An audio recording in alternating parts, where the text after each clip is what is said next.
ನೀನು ಇನ್ನೂ ಮರ್ಯಾದೆಯಿಂದ ಬದುಕಬೇಕಾಗಿದ್ರೆ ಇನ್ನೊಂದು ಆಲ್ಟರ್ನೇಟಿವ್. ಈ ಸಭೆಯಲ್ಲಿ ನಿನ್ನ 5 ಗಂಡಂದರನ್ನು ಬಿಟ್ಟು, ನಿನ್ನ ಕೈ ಕೊಟ್ಟಲ್ಲ ಈ ಸಂಘರು ಇವರನ್ನ ಬಿಟ್ಟು, ಈ 100 ಕೌರವರ ಸಂಬಂಧದಲ್ಲಿ ಅಣ್ಣ ಸಂಬಂಧದಲ್ಲಿ ಯಾರನ್ನು ಬೇಕಾದರೂ ಗಂಡ ಅಂತ ವರಿಸಿಕೋ ಓಪನ್ ಸಭೆಯಲ್ಲಿ, ನಿನ್ನನ್ನು ಮುಕ್ತ ಮಾಡಿಬಿಡ್ತೇನೆ ಜೂಜಿನಿಂದ ಅಂತ ಇದು ಕರ್ಣ ಹೇಳ್ತಾ ಇದ್ದಾನೆ. ಈ ಮಾತನ್ನ ಅನುವಾದ ಮಾಡೋದು ನಮ್ಗೆ ತುಂಬಾ ಸಂಕಟವಾಗತ್ತೆ. ಈ ಹೇಳಿ ಗಂಡನಿಂದ ಏನು ಅಂದ. ಆಗ ಭೀಮ ಮೇಲೆ ಕೆದ್ದ. ಮತ್ತೆ ಹೇಳ್ತಾನೆ, ಇದು ನಿರ್ಣಯ ನಾನು ಹೇಳ್ತೇನೆ ಕೇಳಿ.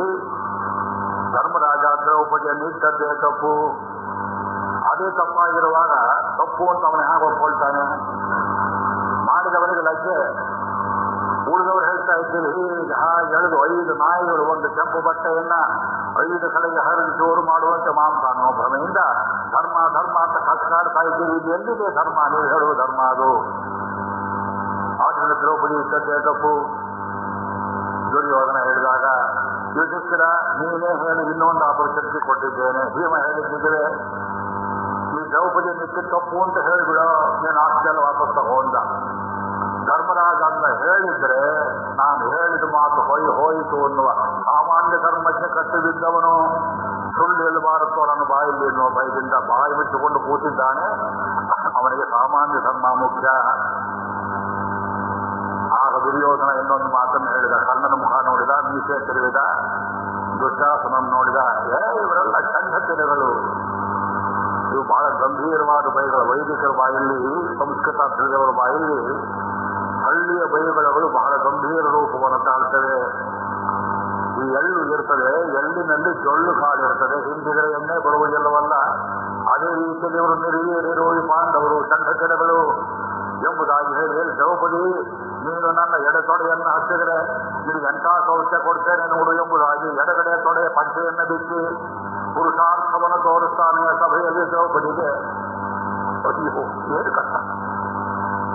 ಆ ಹೆಣ್ಣು ಮಗಳಿಗೆ ಸಭೆಯಲ್ಲಿ ತೊಡೆ ತೋರಿಸ್ತಾನೆ, ತೊಡೆ ಸಂಜನ ಪದಾರ್ಥ ತೋರಿಸ್ತಾನೆ. ಭೀಮ ಮೇಲೆ ಕೆದ್ದ. ಆ ತೊಡೆಗಳನ್ನು ಅದನ್ನು ಮುರಿದೇದ್ರೆ ನಾನು ಕೊಂಟಿ ಪುತ್ರನಲ್ಲ, ನಿನ್ನನ್ನು ಮುರಿದೇ ಸಾಯಿಸ್ತೇನೆ ಎಂಬುದಾಗಿ ತೊಡೆ ಒಡೆದು ಸಾಯಿಸ್ತೇನೆ ಅಂತ ಪ್ರತಿಜ್ಞೆಯನ್ನು ಮಾಡ್ತಾನೆ. ಮುಂದೆ ಹೀಗೆ ಹೋಗ್ತಾ ಇದೆ. ಆಗ ಧೃತರಾಷ್ಟ್ರನಿಗೆ ಮನಸ್ಸಲ್ಲಿ ಭಯವಾಯಿತು. ಅಯ್ಯೋ ಎಲ್ಲಿ ಹೊರಟೋಯ್ತು ಈ ಮಾತು, ಮಗನ ತೊಡೆ ಮುರಿದು ಸಾಯಿಸ್ತೇನೆ ಅಂತಾನೆ, ಅವನಿಗೆ ರಕ್ತಪಾನ ಮಾಡ್ತೇನೆ ಅಂತಾನೆ.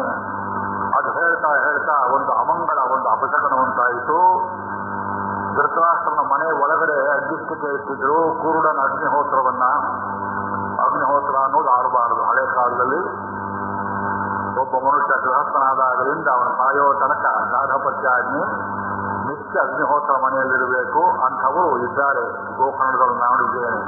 8 ತಲೆಮಾರಿನಿಂದ ಅಗ್ನಿಯನ್ನು ಕಾಪಾಡ್ಕೊಂಡು ಬಂದವರಿದ್ದಾರೆ. 8-10 ತಲೆಮಾರಿನಿಂದ 100 ವರ್ಷ ಕಾಪಾಡಿದವರಿದ್ದಾರೆ. ಆಂಧ್ರ ಪ್ರದೇಶದಲ್ಲಿ, ತಮಿಳುನಾಡಲ್ಲಿ, ನಾವಲ್ಪಾಕಂ ಹಳ್ಳಿಯಲ್ಲಿ ಧೃತರಾಷ್ಟ್ರ ನಿತ್ಯ ಅಗ್ನಿಹೋತ್ರ ಮಾಡ್ತಿದ್ನೋ ಇಲ್ವೋ ಅವನ ಕೈಲಿ ಮುಷ್ಟಿ ಸಗಣಿ ಉಂಡೆ ಹಾಕಿಸ್ತಾ ಇದ್ರು. ಅದು ವೆಲ್ ಗಾರ್ಡೆಡ್ ರೂಮ್. ಅಂಥದೊಂದು ಕೊಠಡಿಯಲ್ಲಿ ಎಲ್ಲಿಂದ ಬಂದವೋ ಒಂದು ಹಿಂಡು ನರಿಗಳು, ಕತ್ತೆಗಳು ಊಡಲು ಪ್ರಾರಂಭ ಮಾಡಿದವು. ಅರಮನೆ ಒಳಗಡೆ ನರಿಗಳು ಹೂತ ಗೋಮಾಯೂನಾಂ ಮಲಯ ಪವನೆ. ನರಿ ಕೂಗಿದ್ರೆ ಅಪಶಕನ ಅಂತ ಹೇಳ್ತೇವೆ, ಕತ್ತೆ ಕೂಗಿದ್ರೆ ಒಳ್ಳೆ ಶಕನ ಅಂತ ಹೇಳ್ತೇವೆ. ಪಾಂಡವರಿಗೆ ಒಳ್ಳೆ ಶಕನ, ಕೌರವರಿಗೆ ಅಪಶಕನ. ಪಾರ್ಕಲಾಂ ಕೇಳ್ಕೂಡಾದು, ಕೇಳ್ಕಲಾಂ ಪಾರ್ಕೂಡಾದು, ಪಾರ್ಕವಂ ಕೂಡಾದು, ಕೇಳ್ಕವಂ ಕೂಡಾದು. ತಮಿಳಲ್ಲಿ ಗಾಯ ಮಾಡಿದ್ದಾರೆ. ಪಾರ್ಕಲಾಂ ಕೇಳ್ಕೂಡಾದು. ಬೆಳಗ್ಗೆದು ಪ್ರಯಾಣ ಹೊರಟ್ರಿ, ನರಿ ಮುಖವನ್ನು ನೋಡಿದಿರಿ, ಬಹಳ ಒಳ್ಳೆ ಶಕನ. ಪಾರ್ಕಲಾಂ ಕೇಳ್ಕೂಡಾದು. ನರಿ ಓಡೈತದ್ದನ್ನು ಕೇಳಬಾರದು, ಅಮಂಗಳ. ಕೇಳ್ಕಲಾಂ ಪಾರ್ಕೂಡಾದು. ಕತ್ತೆ ಕೂಗಿದ್ರೆ ಒಳ್ಳೆ ಶಕನ, ಕತ್ತೆ ನೋಡಬಾರದು. ಪಾರ್ಕವಂ ಕೂಡಾದು, ಕೇಳ್ಕವಂ ಕೂಡಾದು. ಗೂಬೆ ಕಣ್ಣಿಂದಲೂ ನೋಡಬಾರದು, ಕಿವಿಯಿಂದಲೂ ಕೇಳಬಾರದು. ತಮಿಳಲ್ಲಿ ಗಾಜ ಮಾಡಿಟ್ಟಿದ್ದಾರೆ. ಇದು ಒಂದು ಶಾಸ್ತ್ರ, ಶಕುನ ಶಾಸ್ತ್ರ. ಅಗ್ನಿಹೋತ್ರ ಆಗಿ ಹೋಯಿತು. ವಿಥೌಟ್ ಎನಿ ಪ್ರೀ ಕಂಡೀಷನ್ ಅಗ್ನಿ ಆಗಿ ಹೋಯಿತು. ಒಳಗಿಂದ ದೂತರು ಬಂದು ಸ್ವಾಮಿ ಅಗ್ನಿ ಹಾರಿ ಹೋಯಿತು. ನದಿಗಳು ಓಡಾಡ್ತಾ ಇವೆ, ಕತ್ತಲು ತಿರುಗ್ತಾ ಇವೆ. ಭೀಷ್ಮದ್ರೋಣರು ಸಂತಂಪ ಸ್ವಸ್ತಿ ಸ್ವಸ್ತಿ ಸ್ವಸ್ತಿ, ಒಳ್ಳೇದಾಗಲಿ ಒಳ್ಳೇದಾಗಲಿ ಒಳ್ಳೇದಾಗಲಿ ಜಪ ಮಾಡ್ತಾ ಇದ್ದಾರೆ. ಧೃತರಾಷ್ಟ್ರನಿಗೆ ತುಂಬಾ ಭಯವಾಯಿತು. ಏನ್ ಮಾಡ್ಲಿ ಇಂದ ಕಾಣಿಸ್ತಾ ಇದ್ದು ಕಣ್ಣನ್ನು ಪಿಡಿ ಆ ಕಡೆ ನೋಡ್ತಾನೆ, ಈ ಕಡೆ ನೋಡ್ತಾನೆ. ಒಬ್ಬರು ಸಹಾಯಕರಿಲ್ಲ. ವಿದುರನನ್ನು ಕೇಳಬೇಕಿಂತಹ ಕಾಲದಲ್ಲಿ ಕೈ ಕಟ್ಕೊಂಡು ನಿಂತಿದ್ದಾನೆ, ಮಾಡಿದ್ನಿ ಅನುಭವಿಸು. ನಾ ಹೇಳಿದೆ ಕೇಳಲಿಲ್ಲ, ಬರ್ತಾ ಇದೆ ನೋಡು ಮುಂದೆ ಅಂತ ಹೇಳಿದಾಗಿ ಧೃತರಾಷ್ಟ್ರ ದ್ರೌಪದಿ ಕೈ ಮುಗಿದ ತಾಯಿ ತಪ್ಪಾಯಿತು. ಒಂದು ಮಾತನ್ನು ಹೇಳಿದ, ಅಮ್ಮ ತುಂಬಾ ನೊಂದಿದ್ದೀಯೇ, ನಿಮ್ಮನ್ನು ನೋಯಿಸ್ಬಿಟ್ಟಿದ್ದೇವೆ ಸಭೆಯಲ್ಲಿ, ನಿನಗೆ 3 ವರಗಳನ್ನ ಕೊಡ್ತೇನೆ ದೇವಿ, ಕೇಳ್ಕೊ. ಮೊದಲನೇ ವರದಲ್ಲಿ ದ್ರೌಪದಿ ಕೇಳಿದಳು, ನನ್ನ ಗಂಡ ಯುಧಿಷ್ಠಿರ ದಾಸತ್ವದಿಂದ ವಿಮುಕ್ತನಾಗಲಿ, ಬಿಡುಗಡೆಯನ್ನು ಹೊಂದಲಿ. ಅವನಿಂದ ನನ್ನಲ್ಲಿ ಹುಟ್ಟಿದ ಪ್ರತಿವಿಂಧ್ಯನೆಂಬ ನನ್ನ ಪುತ್ರ ಸ್ವತಂತ್ರನಾಗಲಿ. ಅವನ ದಾಸಪುತ್ರ ದಾಸಿಪುತ್ರ ಅಂತ ಯಾರು ನಾಳೆ ಹೇಳೋದು ಬೇಡ. ತಂದೆಯ ಮಕ್ಕಳನ್ನ ಈ ದಾಸ್ಯದಿಂದ ವಿಮುಕ್ತಿ ಮಾಡು. ಆಯ್ತಮ್ಮ, ವರ ಕೊಟ್ಟಿದ್ದೇನೆ, ಎರಡನೇದನ್ನು ಕೇಳಿಕೋ. ಆ ಕೇಳಿದ್ದು ಉಳಿದ ಪಾಂಡವರು ಯುಧಿಷ್ಠರನು ತಮ್ಮ ತಮ್ಮ ಆಯುಧಗಳ ಸಮೇತವಾಗಿ ಸ್ವತಂತ್ರರಾಗಲಿ, ಭೀಮನಿಗೆ ಗದೆಗಿತ್ತಲಿ, ಅರ್ಜುನನಿಗೆ ಗಾಂಧೀವ ದೊರೆಯಲಿ, ದೇವದತ್ತ ದೊರೆಯಲಿ ಕೊಟ್ಟಿದ್ದೇನೆ ಅಂತ ಧೃತರಾಷ್ಟ್ರ. ಇಷ್ಟೆಲ್ಲ ಮಾಡೋದು ಹೆಚ್ಚಿದ್ದವನು ಇಷ್ಟೊತ್ತು ಮಾಡಿದ ದ್ಯೂತ ರದ್ದಾಯಿತು ಅಂತ ಒಂದು ಮಾತು ಹೇಳಿದ್ರೆ ಚೆನ್ನಾಗಿದೆ ನೋಡಿ. The cricket fellow has the power. President power ಇಲ್ಲ ಅಂತ ಹೇಳ್ತೀವಿ, president has immense power. Constitution ಓದಿ ನೋಡಿ. ಆಪತ್ಕಾಲದಲ್ಲಿ president can dismiss the central government. ರಾಷ್ಟ್ರಕ್ಕೆ ಅಧಿಕವನ್ನೇ ನಿಮ್ಮಲ್ಲಿ ಎಷ್ಟು ಜನ ಓದಿದ್ದೀರೋದು ಕಾನ್ಸ್ಟಿಟ್ಯೂಷನ್ ಗೊತ್ತಿಲ್ಲ, ದಯವಿಟ್ಟು ಓದಬೇಕು. ಬಾಲಬೋಧೆ ಹುಡುಗರು ಮೊದಲು ಕಲಿಸ್ಬೇಕು ಅದನ್ನ. ನಮಗೆ ಹಕ್ಕೇನಿದೆ, ನಮಗೆ ಕರ್ತವ್ಯ ಏನಿದೆ, ಒಂದು ರಾಷ್ಟ್ರದಲ್ಲಿ ನಮಗೆ ಏನೇನು ಸೌಲಭ್ಯಗಳನ್ನು ಕೊಟ್ಟಿದ್ದಾರೆ ಅಂತ ತಿಳ್ಕೋಬೇಕು. 3ನೇ ವರ ಕೊಡ್ತೀನಿ ಅಂತ ಕೂಡಲೇ ದ್ರೌಪದಿ ಹೇಳಿದರು, ನನಗೆ 3ನೇ ವರ ಬೇಡ. ವೈಶ್ಯರು ಒಂದೇ ವರವನ್ನು ಕೇಳಬೇಕು, ಕ್ಷತ್ರಿಯರು 2 ಕೇಳಬಹುದು, ರಾಜ 3 ಕೇಳಬಹುದು, ಬ್ರಾಹ್ಮಣ ಮಾತ್ರ 106 ವರಗಳನ್ನು ಕೇಳಬಹುದು. ವಾಕ್ಯ ಓದೋದು ಲೇಟ್ ಆಗುತ್ತೆ ನಿಮಗೆ. ಪ್ರತಿಯೊಂದಕ್ಕೆ ಕನ್ಸಿಡರ್ಡ್ ಒಪಿನಿಯನ್. ಎಂಥ ಮಾತುಗಳನ್ನ ದ್ರೌಪದಿ ಆಗೋ ಹೊತ್ತಿಗೆ ಆ ಸಂದರ್ಭವನ್ನ ನಿಭಾಯಿಸಿದರು. ಆದ್ದರಿಂದ ಉಳಿದಂತ ನಾನು ಗಂಡನ್ನು ನೋಡ್ಕೊಳ್ತಾರೆ, ಅವರು ಪ್ರತಿಜ್ಞೆ ಮಾಡ್ಕೊಳ್ತಾರೆ, 2 ವರ ಸಾಕು ಮಹಾರಾಜ, ಏನೋ ದೊಡ್ಡ ಮನಸ್ಸು ಮಾಡಿಕೊಟ್ಟಿದ್ದೀಯಲ್ಲ. ಆಗ ಸಣ್ಣ ಮೇಲಕ್ಕಂತ 2 ತೊಡೆಗಳಂತ ಆಹಾ ಪಾಂಡವರಿಗೆ ಹೆಂಗಸ ಗತಿಯಾಯಿತು, ದ್ರೌಪದಿ ಗತಿಯಿಂದ ಬದುಕಿದರು ಎಂಬುದಾಗಿ ಭೀಮಸೇನ ಮೇಲಕ್ಕೆಂತ ಗದ್ಗತಿತನಾದ. ಅಯ್ಯೋ, ಒಂದು ಸ್ತ್ರೀ ನಿಮಿತ್ತವಾಗಿ ಸ್ತ್ರೀಗತಿ ಪಾಂಡವಪುತ್ರಾಣ. ಈ ದ್ರೌಪದಿ ಜೊತೆ ಪಾಂಡವರಲ್ಲಿ ಬದುಕ್ತಾ ಇದ್ರು. ದೋಣಿ ದಾಸರವಳು ತಾರೆ ಎಂಬುವಳು. ಈ ತಾರೆ ಶಬ್ದಕ್ಕೆ ಅಂತ ಹೇಳಿದ ಸಂಸ್ಕೃತದಲ್ಲಿ. ದೋಣಿ ದಾಸರು ಅನ್ನೋ ಮಾದಕ್ಕೆ ಇದು ಡಬಲ್ ಮೀನಿಂಗ್ ಇದೆ, ಬಹಳ ಕೆಟ್ಟ ಅರ್ಥ ಇದೆ. ಆ ಹೆಸರನ್ನು ಇಬ್ಬರು ನಾರಿಮಣಿಯರು, ಒಬ್ಬಳು ಬೃಹಸ್ಪತಿ ಪತ್ನಿಯಾಗಿದ್ದು ಚಂದ್ರನಿಗೆ ಒಳಗಾದರು, ಇನ್ನೊಬ್ಬಳು ಸುಗ್ರೀವ ನಿವಾಸವಾದರು. ತಾರೆ ಅನ್ನೋ ಶಬ್ದ ಸಂಸ್ಕೃತದಲ್ಲಿ ಭಾಷಾ ಮರ್ಮವನ್ನು ತಿಳಿದವರಿಗೆ ಕೆಟ್ಟಾರ್ಥವನ್ನು ಕೊಡುತ್ತೆ. ಅದು ಆ ಹೆಸರು ಯಾರು ಇಟ್ಕೊಂಡಿದ್ದು ನಾನು ಕ್ಷಮೆ ಮಾಡಿ, ಇದ್ದನ್ನು ಹೇಳಿದ್ದೇನೆ ನಾನು. ಪಾಂಡವರಿಗೆ ಸ್ತ್ರೀಗತಿ ಅಂತ ಹೇಳಿದ ಕೂಡಲೇ ಭೀಮ ಕೊಡೋ ಅಂತ ಹೇಳ್ತಾನೆ. ಅಯ್ಯೋ, ಸ್ತ್ರೀನಿ ಜ್ಯೋತಿಂಸಿ ಪುರುಷ ಇತಿ ವೈ ದೇವಲೊಬ್ರವೀತಿ. ದೇವಲನೆಂಬ ಧರ್ಮಶಾಸ್ತ್ರಕಾರ ಹೇಳಿದ, ಒಬ್ಬ ಮನುಷ್ಯನಿಗೆ 3 ಜ್ಯೋತಿಗಳುಂಟು. ಮಹಾಭಾರತ ಪತ್ನಿಯನ್ನು ಜ್ಯೋತಿ ಎಂಬುದಾಗಿ ಕಂಡ ಧೀರ ಅಂತ ಆ ಲೇಖನ ಬರೆದಿದ್ದೇನೆ ಜೀವನದಲ್ಲಿ ನೋಡಿ. ಇದು ದುರ್ಬೀನ್ ಹಾಕಿದ್ರೆ ಕಾಣಿಸುತ್ತೆ, ಗಡಿಬಿಡಿದ ಕಥೆ ಹೇಳಿದ್ರೆ ಕಾಣಿಸೋದಿಲ್ಲ. ಮನುಷ್ಯನನ್ನ ಬೆಳಗುವುದು ಜೀವನದಲ್ಲಿ 3 ಜ್ಯೋತಿಗಳು. ಅಪತ್ಯಂ ಕರ್ಮ ವಿದ್ಯಾಚ. ಬೆಳಗುವುದು ಅಂದ್ರೆ ದಾರಿ ತೋರಿಸೋದು ಮುಂದಕ್ಕೆ. ಕರ್ಮ, ಅವನು ಆಚರಣೆ ಮಾಡಿದ ಸತ್ಕರ್ಮಾಚರಣೆ ಅವನಿಗೆ ಮುಂದಕ್ಕೆ ಸದ್ಗತಿ ತೋರಿಸ್ತದೆ. ವಿದ್ಯಾಚ, ಉಪಾಸನೆ ಮಾಡಿದ್ದು 32 ದ್ವಾದಶಾಂತ್ಯಗಳು ಅಕ್ಷರಾದಿ ಗತಿ ತೋರಿಸ್ತದೆ. ಈ ಲೋಕದಲ್ಲಿ ಗತಿ ತೋರಿಸುವುದು ಅಪತ್ಯಂ. ಸತ್ಕುಲ ಪ್ರಸೂತೆಯಾದ ಹೆಂಡತಿಯಲ್ಲಿ ಧರ್ಮಪತ್ನಿಯಲ್ಲಿ ಹುಟ್ಟುವ ಮಗು ಗಂಡು ಮಗು ತಾಯಿ ತೋರಿಸ್ತಾನೆ. ಯಾರ್ಯಾರಿಗೋ ಹುಟ್ಟಿದ ಮಕ್ಕಳಿಗೆ ಉತ್ತರ ಕ್ರಿಯೆ ಮಾಡೋ ಹಕ್ಕಿರೋದಿಲ್ಲ. ಒಬ್ಬ ಸತ್ತರೆ ಅವನಿಗೆ ಕೊಳ್ಳಿ ಹಾಕಿ ಅಪರಕ್ರಿಯೆಯಲ್ಲಿ ಮೇಲಕ್ಕೆ ಹೋಗು ಎಂಬುದಾಗಿ ಗಡಿಗೆ ತಗೊಂಡು ಸುತ್ತ ಪ್ರದಕ್ಷಿಣೆ ಮಾಡಿ ಗಡಿಗೆ ಹೊಡ್ಕೊಂಡು ಕ್ರಿಯೆ ಮಾಡತಕ್ಕವನು 3ನೇವನು ಅಪತ್ಯಂ, ಗಂಡು ಮಗ. ಅಯ್ಯೋ, ನಮ್ಮ ಪತ್ನಿಯನ್ನೇ ಮುಟ್ಟಿಬಿಟ್ಟಲ್ಲ ಈ ಪಾಠದ ಶಾಸ್ತ್ರ, ಆದ್ರಿಂದ ನಮ್ಮ ಸಂತಾನ ಎಂಬುದು ಹಾಳಾಯಿತು ನಿಂದಿಸಿದೆ ಎಂಬುದಾಗಿ ಅಯ್ಯೋ ನಮಗೆ ಅಪತ್ಯನಾಶವಾಯಿತು. ಯುಧಿಷ್ಠಿರ, ಈಗಲೂ ಅಪ್ಪಣೆ ಕೊಡೋ, ಇವರನ್ನು ಇಲ್ಲೇ ಮುಗಿಸಿಬಿಡ್ತೇನೆ, ನಿನ್ನ ತಾಳ್ಮೆಗೆ ಧಿಕ್ಕಾರವಿರಲಿಂದ ಭೀಮಸೇನ. ಅಣ್ತಮ್ಮಂದ್ರು ಜಗಳ. ಆದ್ರೆ ಅವನನ್ನು ಬಿಟ್ಟುಕೊಡ್ಲಿಲ್ಲ. ನೀವು ಮಾಡಿದ ತಪ್ಪನ್ಲಿಲ್ಲ, ನೀವು ಇಷ್ಟು ಸರಿಯೋ ತಪ್ಪೋ ವಿಮರ್ಶೆ, ನಿನ್ನ ನೀವು ನಿಮ್ಕೋ, ನಾನು ಬೇಡ ಅನ್ನೋದಿಲ್ಲ. ಈಗ ನನಗೆ ಬೇಕಾದ ಒಂದು ಪರ್ಮಿಷನ್, ಸುಮ್ಮನೆ ಹುಬ್ಬು ಹಾರಿಸಿಬಿಡು ಸಾಕು. 100 ಕೌರವರನ್ನು, ಕುರುಡದೊರೆಯನ್ನು, ಕರ್ಣನನ್ನು ಇಲ್ಲಿದ್ದಲ್ಲೇ ಮುಗಿಸ್ತಾ ಇದ್ರೆ ನಾನು ಕುಂತಿ ಪುತ್ರನಲ್ಲ, 13 ವರ್ಷ ಅಂತ ಕಾಯ್ಬೇಕು ನಾವು. ಇದನ್ನು ಕೇಳಿ ಮತ್ತೆ ಭಯವಾಯಿತು ಧೃತರಾಷ್ಟ್ರನಿಗೆ. ಪಾಂಡವರನ್ನ ಕರೆದ, ಅಪ್ಪ ನೀವೆಲ್ಲ ದಾಸ್ಯ ಮುಕ್ತರಾಗಿದ್ದೀರಿ, ಅವರವ್ರ ಬಟ್ಟೆ ಅವರು ಕೊಟ್ಬಿಡ. ಪಾಂಡವರು ಯಾವ್ಯಾವ ವಸ್ತ್ರ ಕಳಿಸಿ ಹಾಕಿದ್ರು ಅದನ್ನೆಲ್ಲ ಕೊಟ್ಟರು. ಅವ್ರ ಮೈ ಮೇಲಿದ್ದ ಒಡವೆಗಳನ್ನೆಲ್ಲ ಕೊಟ್ಟರು, ಅವ್ರ ತಲೆ ಮೇಲಿದ್ದ ಮುಡಿಗಳನ್ನೆಲ್ಲ ಕೊಟ್ಟರು, ಅಲಂಕಾರ ಮಾಡ್ಕೊಂಡು ಬಂದು ಕೂತರು. ದ್ರೌಪದಿ ಸೀರೆ ಸೋರಿಸ್ಕೊಳ್ತಾ ಕೂತಿದ್ದಾಳೆ. ಎಲ್ಲವನ್ನೂ ವಾಪಸ್ ಕೊಟ್ಟ. ಕೈ ಮುಗಿದ, ದ್ರೌಪದಿ ನನ್ನ ಮಕ್ಕಳು ದುಷ್ಟರಮ್ಮ, ಅವ್ರು ಮಾಡಬಾರ್ದು ತಪ್ಪೆಲ್ಲ ಮಾಡಿದ್ದಾರೆ. ನಿನ್ನ ಗಂಡ ಜೂಜಿನಲ್ಲಿ ಸೋತ ಎಲ್ಲವನ್ನೂ ವಾಪಸ್ ಕೊಟ್ಟಿದ್ದೇನೆ ತಾಯಿ, ನನ್ನ ಮಕ್ಕಳನ್ನು ಕಾಪಾಡು, ಅವರನ್ನು ತಿನ್ಬೇಡ, ಸುಖವಾಗಿ ಊರಿಗೆ ಹೋಗು ಎಂದು ಬಿಟ್ಟ. ಇಡೀ ಜೂಜನ್ನು ರದ್ದು ಮಾಡಿಬಿಟ್ಟ. ಕಲೋಹು ಕುಡ್ಡುವುದೇ ಸದ್ಯಕ್ಕೆ ಕೂಡ ಯೋಚನೆ ಮಾಡಿ ಧರ್ಮದ ಭೋಜನೆಲ್ಲ ಆಯಿತು. ಬಿಡಿಸಿ ಎಳೆಯಂತೆ ಮಕ್ಕಳಿಗೆ ತಿಳಿ ಹೇಳುವಂತೆ ಗಿಣಿಗೆ ಹೇಳಿದಂತೆ ಹೇಳಿದ್ದೇನೆ, ದಯವಿಟ್ಟು ಮುಗ್ಗರಿಸಬೇಡಿ. ಮಹಾಭಾರತದ ಕಥೆ ಇನ್ಯಾರು ಹೇಳಿದ್ರು ನಂಬಬೇಡಿ, ಮೂಲದಲ್ಲಿ ವ್ಯಾಸರು ಹೇಳಿದ್ದು.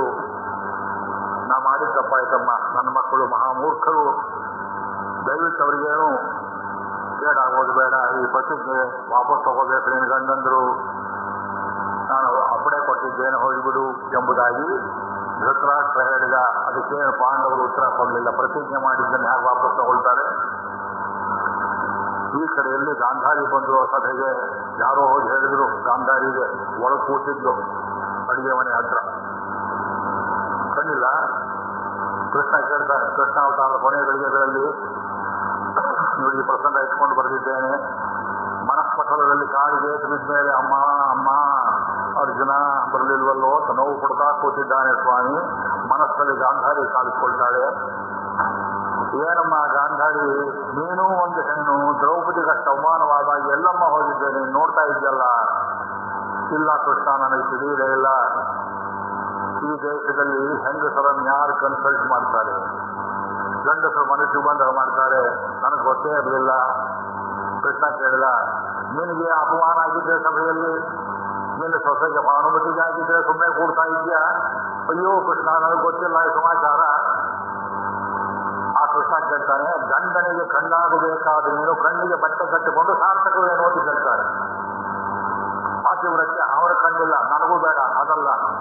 ಕಣ್ಣಿಲ್ದೇದವನು ಕಣ್ಣಾಗಬೇಕಾಗಿದ್ದವಳು ಸಭೆಯಲ್ಲಿ ಬಂದು ನಿಂತು ಮುಚ್ಚಿ ಬಾಯಿದ್ದ ಗಂಡನಿಗೆ ಹೇಳಿ, ಮಗನ ದಾರಿ ತರಬೇಕಾದವಳು ಇದ್ದ ಕಣ್ಣನ್ನು ಕಳ್ಕೊಂಡೆ ನೀನು, ಮಕ್ಕಳೆಲ್ಲ ಹೋದ್ರು, ನೋಡು ಎಷ್ಟಪ್ಪಾಯಿತು, ಗಂಡ ಹೆಂಡರು ಇಬ್ಬರು ಒಬ್ಬರಿಗಾರು ಕಣ್ಣಿರಬೇಕೋ ಬೇಡವೋ ಅಂತ ಹೇಳುವ ಪ್ರಸಂಗಕ್ಕೆ ಇದು ಬಹಳ ಮುಖ್ಯವಾದಂತಹ ಒಂದು ಭಾಗ. ಗಾಂಧಾರಿ ಬರ್ತಾಳೆ ಸಭೆಗೆ, ಬಹಳ ದಿಟ್ಟವಾಗಿ ಕೆಲವು ಮಾತುಗಳನ್ನಾಡ್ತಾಳೆ. ಏನಾಡ್ತಾಳೆ? ಶಾಸ್ತ್ರಂ ನ ಶಾಸ್ತ್ರ ದುರ್ಬುದ್ಧಿಂ ಶ್ರೇಯಸೇ ಇತರಾಯಕ. ಬಹಳ ಅಪರೂಪದ ಮಾತು. ಗಾಂಧಾರ್ಯ ಸತ್ಯಶೀಲತಃ. ಮಹಾಭಾರತದ 7 ಪ್ರಮೇಯಗಳಲ್ಲಿ ಗಾಂಧಾರಿ ಎಷ್ಟು ಸತ್ಯನಿಷ್ಠಳು ಎಂಬುದನ್ನು ವೇದವ್ಯಾಸರು ಬರೆಯುತ್ತೇನೆ ಅಂತ ಪ್ರತಿಜ್ಞೆ ಮಾಡಿ ಹೇಳಿದ್ದಾರೆ.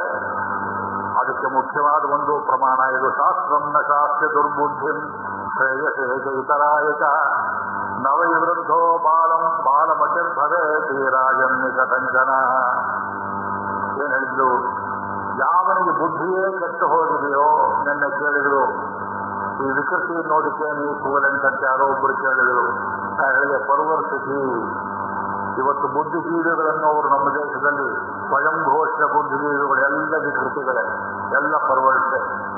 ವಿಚಾರವಾದಿಗಳು ಅಂತಾರೆ, ನಮಗೆ ವಿಚಾರ ಇಲ್ಲಿದೆ. ಅವ್ರು ಮಾತ್ರ 4 ಜನ ಮೈಸೂರಲ್ಲಿ, ಇಲ್ಲೊಂದಿಬ್ಬರು 3 ಜನ ಬೋಡಿಕೊಂಡ್ರು. ಇವರು ಮಾತ್ರ ವಿಚಾರವಂತರು. ಅಲ್ಲ, ವಿಚಾರವಂತರು ಅಂತ ಹೇಳೋದ್ರ ಬದಲು ವಿಚಾರವಂತರು, ವಿಚಾರವಾದಿಗಳು, ವಿಚಾರವಾದಿಗಳು. ವಿಚಾರ ಯಾವುದು, ವಿಚಾರ ಯಾವುದು? ಲೋಕವನ್ನು ಮುಂದೆ ನಡೆಸುವುದು ವಿಚಾರ, ಹಾಳು ಮಾಡುವುದು ವಿಚಾರ. ಇಷ್ಟು ಅರ್ಥ ಗೊತ್ತಿದ್ದೇನೆ. ಯಾವ ಭಾಷೆ ನೀವು ಓದಿ ಅಂತ ಇಷ್ಟು ತಪ್ಪು ದೃಷ್ಟಿಗೆ ಇಟ್ಕೊಂಡೇನು ಮಾಡ್ತಿರ್ಲಿಕ್ಕೆ? ಸರಿ ತಪ್ಪು ತಿಳಿಯೋದಕ್ಕೆ, ಅದು ತಿಳಿಯೋದಕ್ಕೆ ಶಾಸ್ತ್ರಜ್ಞಾನಂ ಬಹುಕ್ಲೇಶಂ ಬುದ್ಧೇ ಚಲನ ಕಾರಣಂ. ಎಲ್ಲೋ ಹೇಳಿದ್ವಿ ಈ ಮಾತು. ನಮ್ಮ ಗೋಕರ್ಣ ಡಾಕ್ಟರ್ ಊರು ಹಚ್ಚಿಬಿಟ್ಟಿದ್ದಾರೆ, ನನಗೆ ಪಾಠ ಒಪ್ಪಿಸ್ತಾರೆ. ಸಂಜಯ ಮತ್ತು ಧೃತರಾಷ್ಟ್ರಲ್ಲಿ ಮಕ್ಕಳೆಲ್ಲ ಹೋದ ಮೇಲೆ ಸಂವಾದ ನಡೆಯುತ್ತೆ. ನನಗೆ ಯಾಕೋ ತಿಳಿಯಲಿಲ್ಲ, ಪದೇ ಪದೇ ಕೇಳ್ತಾನೆ, ಸ್ವಾಮಿ ನನಗೆ ಯಾಕೆ ಬುದ್ಧಿ ಇಲ್ಲ, ನಿಮ್ಮನ್ನ ಇನ್ನೊಬ್ರು ಕೇಳಿದ್ರೆ ಏನ್ ಹೇಳ್ತೀರಿ, ನೀವು ಬುದ್ಧಿ ಇಲ್ಲ ಅನ್ನೋದು ನಾನೇನು ಕಾರಣ ಹೇಳಿ ಸ್ವಾಮಿ, ನೀವು ಹೇಳ್ತಾ ಇರೋದೇ ನೀವು ಬುದ್ಧಿ ಇಲ್ಲ ಅನ್ನೋ ಪ್ರೂಫ್ ಆಗಿದೆಯಲ್ಲ. ಹೌದು ಸರಿ, ನನಗೆ ಯಾಕೆ ಬುದ್ಧಿ ಇಲ್ಲ, ಅದು ನೀವು ಉತ್ತರ ಕಂಡುಕೊಳ್ಬೇಕು, ನಾನೇನು ಮಾಡಲಿ. ಅದು ಇದು ಅನರ್ಥ ಬರ್ತದೆ ಜಾತಕ್ಕೆ ಗೊತ್ತಾಗಲಿಲ್ಲ ನನಗೆ. ನನ್ನ ಮಕ್ಕಳು ಹೀಗೆ ಸಾಯ್ತಾರೆ, ಭೀಮನಿಂದ ಕೊಲ್ಲಲ್ಪಡ್ತಾರೆ, ನನಗೆ ಯಾತಕ್ಕೆ ತಿಳಿಯಲಿಲ್ಲ. ವಿದ್ರ ಹೇಳಿದ್ರೆ ಅದಕ್ಕೆ ಅರ್ಥ ಆಗಲಿಲ್ಲ, ಉಳಿದವರು ಹೇಳಿದ ನಾಟಕ ಮಾಡಿದ್ರು ಅದಕ್ಕೆ ಆಗಲಿಲ್ಲ. ನಾನು ಅಧ್ಯಯನ ಮಾಡಿದ್ದೆ, ವ್ಯಾಸರ ಶಿಷ್ಯ, ನೀನು ಶಿಷ್ಯ, ನೀವು ಮಾತ್ರ ತಿಳಿಯಿತು, ನನಗೆ ಅದು ತಿಳಿಯಲಿಲ್ಲ. ಅದಕ್ಕೋಸ್ಕರ ಹೇಳ್ತಾರೆ, ಮಾಯಾಮ್ನತೆ ಭದ್ರಂತೆ, ನಾನು ಕಪಟವನ್ನ ನ ವೃಥಾ ಧರ್ಮಮಾಚರೆ, ನಾನು ವೃಥಾ ಧರ್ಮ ಮಾಡ್ತಿಲ್ಲ, ತೋರಿಕೆ ಧರ್ಮ. ಡಂಬಾರ್ಥವಾಗಿ ಕೆಲವರು ಶೋ ಮಾಡೋದಕ್ಕೆ ಮಾಡ್ತಾರೆ, ಹೋಮ ಹವನ, ಕೋಟಿ ಕೋಟಿ ರೂಪಾಯಿ ಖರ್ಚು ಮಾಡ್ತಾರೆ, ಬಹಳ ದೊಡ್ಡ ಶೋ ಮಾಡ್ತಾರೆ, ಯಾಕೆಂದ್ರೆ ಅವ್ರ ಹಣ ಇದೆ ಅಂತ ತೋರಿಸೋದಕ್ಕೆ ಮಾಡ್ತಾರೆ ಹೊರತು ಈಶನಲ್ಲಿ ಲವಲೇಶ ಭಗವತಿ ಇಲ್ಲ. ಇದೆ ಉದರ ವೈರಾಗ್ಯವಿದು, ವೈರಾಗ್ಯವನ್ನು ಹೇಳ್ತಾರೆ, ಗುಟ್ಟಾಗಿ ಊಟ ಮಾಡ್ತಾರೆ, ಏಕಾದಶಿ ದ್ವಾದಶಿ. ಈ ದಂಭತನಕ್ಕೆ ದೇವರು ಬಗ್ಗೋದಿಲ್ಲ. ನಮ್ಮ ಬಾಯಲ್ಲಿ ಈ ಹೊರಟು ಮಾತು ಯಾತಕ್ಕೆ ಬಡುತ್ತೆ ಅಂದ್ರೆ, ಈಗ ನೋಡಿ ನಮಗೂ ಬೇಜಾರಾಗಿದೆ. ರುದ್ರದಾಸರಷ್ಟು ದೊಡ್ಡವನಲ್ಲ ನಾನು, ನಮಗೆ ದಂಭತನ ನೋಡಿ ನಮಗೂ ಬೇಜಾರಾಗುತ್ತೆ. ಭಗವದ್ಗೀತೆ 16ನೇ ಅಧ್ಯಾಯದಲ್ಲಿ ಭಗವಂತ ಇಂಥವ್ರನ್ನೆಲ್ಲ ಖಂಡನೆ ಮಾಡ್ತಾನೆ. ಯಕ್ಷೆ ದಾಸ್ಯಾರಿ ಮೋದಿಷ್ಯ ಇತ್ಯಜ್ಞಾನ ವಿಮೋಹಿತಾ ಅನೇಕ ಚಿತ್ತ ವಿಭ್ರಾಂತಾ ಮೋಹಜಾಲ ಸಮಾವೃತಾ. ಜರಾಸಂಧ ಮಾಡ್ತಿದ್ದಂತ ಅರ್ಧರಾತ್ರಿ ದಾನ, ಕರ್ಣ ಮಾಡ್ತಿದ್ದ ದಾನ. ಇವತ್ತು ರಾಜಕಾರಣಿಗಳು ಕೆಲವರು ದಾನ ಮಾಡಿದೆ, ದಾನ ಮಾಡಿದೆ, ಹೋಮ ಮಾಡಿದೆ, ಶ್ರವಣ ಮಾಡಿದೆ, ಚಂಡಿ ಹೋಮ ಮಾಡಿದೆ, ರುದ್ರ ಹೋಮ ಮಾಡಿದೆ, ಅತಿರುದ್ರ ಮಾಡಿದೆ, ಎಲ್ಲ ಮಾಡಿದ್ರಿ. ಆದ್ರೆ ನೀವು ಮೋಸ ಬಿಡ್ಲಿಲ್ವಲ್ಲ, ಮಕ್ಕಳನ್ನು ವಿಚಾರ ತರಬೇಕು. ಧೃತರಾಷ್ಟ್ರ ವ್ಯಾಮೋಹ ಹೋಗಲಿಲ್ವಲ್ಲ. ಆ ವ್ಯಾಮೋಹ ಹೋಗೋ ಹೇಗೆ? ನಿಮ್ ಭಗವಂತ ಅಲ್ಲಿ ಶಾಸ್ತ್ರ ಅಧ್ಯಯನ ಜನಾರ್ದನ, ಶಾಸ್ತ್ರ ಬುದ್ಧಿ, ಶಾಸ್ತ್ರ ಹೇಳಿದ್ದು ನನಗೆ ಸಿದ್ಧಿಸಿತು. ವೇದವ್ಯಾಸರು ಕೊಟ್ಟ ಜ್ಞಾನ ನನಗೆ ಸಿದ್ಧಿ ಆಯಿತು, ನಿನಗೆ ಸಿದ್ಧಿ ಆಗಲಿಲ್ಲ. ಯಾಕೆ ಕೇಳಿದರೆ ಬುದ್ಧಿ ಚಲನ ಕಾರಣ. ಶಾಸ್ತ್ರವನ್ನು ಬಹಳಷ್ಟು ಓದ್ತಾ ಹೋದ್ರೆ ಬುದ್ಧಿ ಭ್ರಮಣೆ ಆಗುತ್ತೆ. ಒಬ್ಬರಿಗೆ ಡಿಗ್ರಿ ಪಡ್ಕೊಳ್ಳುವ ಹುಚ್ಚು. ಗುಲ್ಬರ್ಗಾರವರು ನಮ್ಮ ಜೊತೆ ಇರಲಿದ್ದು ಹಿಂದಿ ಡಿಪಾರ್ಟ್ಮೆಂಟ್ ಅಲ್ಲಿ, ಅವರಿಗೆ ಇಲ್ಲವಾದ್ರಿಂದ ಹೇಳ್ತೇವೆ. ಇಂಗ್ಲಿಷ್ ಎಮ್ಮೆ, ಅವರು ಹಿಂದಿ ಓದಿದ್ದು, ಯಾವುದೋ ಯೂನಿವರ್ಸಿಟಿಗೆ ಹೋಗಿ ದುಡ್ಡು ಕಾಸು ಕೊಟ್ಟು ಇಂಗ್ಲಿಷ್ ಎಮ್ಮೆ ಅಂತ ಒಂದು ಡಿಗ್ರಿ ತಗೊಂಡ್ಬಂದು, ಆಮೇಲೆ ಉರ್ದೂದಲ್ಲಿ ಒಂದು ತಗೊಂಡ್ಬಂದು ಹೈದರಾಬಾದ್ನಲ್ಲಿ, ಇನ್ನೊಂದು ಕಡೆ ಎಕನಾಮಿಕ್ಸು, ಮತ್ತೊಂದು 18 ಭಾಷೆ ಬೇರೆ ಬೇರೆ ಎಲ್ಲ ಡಿಗ್ರಿ ತಂದು ಅವ್ರಿಗೆ ಮುಕ್ಕಾಲು ಲೆಕ್ಕ ಇಟ್ಟು ತುಂಬ ಯಾವ್ಯಾವ ಯೂನಿವರ್ಸಿಟಿಯಿಂದ ಏನೇನು ಕೊಟ್ಟು ಡಿಗ್ರಿ ತಗೊಂಡ್ಬಂದಿದ್ರು ಅದೆಲ್ಲ ಡಿಗ್ರಿ ಹಾಕೊಳ್ತಾ ಇದ್ರು ಅವರು. ಈ ಡಿಗ್ರಿಗಳನ್ನ ತಗೊಂಡು ಬಂದಿದ್ದು ಏನಾಯಿತು, ಡಿಗ್ರಿ ಹೋಲ್ಡರ್ ಅಂತ ಆಯಿತು. ಬಲ್ಬ್ ಹೋಲ್ಡರ್ ಅಂತ ಹಾಗೆ ಡಿಗ್ರಿ ಹೋಲ್ಡರ್ ಇರ್ತದೆ. ಆ ಡಿಗ್ರಿ ಪ್ರಯೋಜನ ಆಗೋದಿಲ್ಲ. ದೇವರೊಂದು ಡಿಗ್ರಿ ಮಾಡಿರ್ತಾನಲ್ಲ, ಆ ಡಿಗ್ರಿ ಮುಂದೆ ನಿಮ್ಮ ಡಿಗ್ರಿ ಏನು ಮಾಡೋದಿಲ್ಲ. ಶಾಸ್ತ್ರಜ್ಞಾನಂ ಬಹುಕ್ಲೇಶಂ ಬುದ್ಧೇ ಚಲನ ಕಾರಣಂ ಉಪದೇಶಾತ್ ಹರಿಂ ಬುದ್ಧ್ವಾದರಮೇ ಸರ್ವಕರ್ಮಸು. ಸಂಜಯನ ವಾಕ್ಯ. ನಮ್ಮ ರಾಘವೇಂದ್ರ ಇದೇ ಮಾತನ್ನು ಬದಲಿ ಕ್ಷೇತ್ರದಲ್ಲೇ ಹೇಳಿದರು. ಅಲ್ಲಿ ಬೆಟ್ಟದಿಂದ ಇಳಿದ ಮೇಲೆ ಹರಿದ್ವಾರದಲ್ಲಿ ತಾವು ಮಾತನಾಡಿದಿರಿ. ಈ ಮತ ಆ ಮತ, ಈ ಗ್ರಂಥ ಆ ಗ್ರಂಥ 28 ಗ್ರಂಥ ಓದೋದಕ್ಕಿಂತ ಒಂದು ಭಾಗವತ ಓದಿ ಅದರಂತ ನಡೆದರೆ ಸಾಕು ಅಂದ್ರು. ನಾವು ಅದನ್ನೇ ನಂಬಿದ್ದೇವೆ. ನಿನ್ನೆ ಪ್ರಾರಂಭದಲ್ಲಿ ಸ್ವಲ್ಪ ಆಕ್ರೋಶದಿಂದ ಹೇಳಿದ ಮಾತುಗಳು ಅದೇ. ನೀವೆಲ್ಲರೂ ಒಬ್ಬೊಬ್ಬರು ಕೂತು ಮನೆಯಲ್ಲಿ ತರ್ಕ, ವ್ಯಾಕರಣ, ವೇದಾಂತ, ಮೀಮಾಂಸೆ ಎಲ್ಲ ಓದಬೇಕಾದ ಅವಶ್ಯಕತೆ ಇಲ್ಲ. ರಾಮಾಯಣ, ಮಹಾಭಾರತ, ಭಾಗವತಗಳನ್ನು ಮೂಲ ಗ್ರಂಥದಲ್ಲಿ ಓದುವ ಶಕ್ತಿ ಇದ್ರೆ ಓದದೇ ಇದ್ರೆ ನಷ್ಟವಿಲ್ಲ. ನನ್ನಂಥವನೊಬ್ಬ ಓದಿ ನಿಮಗೆ ಹೇಳಿಬಿಟ್ರೆ ಆ ಹೇಳಿದ್ದನ್ನು ಆಚರಣೆಯಲ್ಲಿ ತಂತ್ರಗೊಳಿಸಿ. ನಾ ಹೇಳೋದು ದೊಡ್ಡದಲ್ಲ, ಅದನ್ನು ನೀವು ಆಚರಣೆಯಲ್ಲಿ ತರಬೇಕು. ಒಂದು ವಾಕ್ಯ ಸಾಕು. ಶಾಸ್ತ್ರಜ್ಞಾನಂ ಬಹುಕ್ಲೇಶಂ. ಈ ತೆಂಗಿನಕಾಯಿ ಹ್ಯಾಕ್ ಪ್ಯಾಕ್ ಮಾಡಿರ್ತಾನೆ ದೇವರು ನೋಡಿದ್ದೀರಲ್ಲ, ಅದ್ರ ಹಸಿ ತೆಂಗಿನಕಾಯಿ ಕೊಟ್ಟು ಸುಳಿ ಅಂತಂದ್ರೆ ಪ್ರಾಣವೇ ಹೋಗುತ್ತೆ. ಬೇಕಾದ್ರೆ ಸಾಯ್ತೇನೆ, ತಿಳಿಯೋಕ್ಕಾಗೋದಿಲ್ಲ. ಅದು ಹುಡುಗೋಲನ್ನು ಹಾಕಿ ಹೀಗೆ ಹಾಗೆ ಮಾಡುವಾಗ ಮನೆಯಲ್ಲಿ ಬೇರೆ ಬೈತಾರೆ.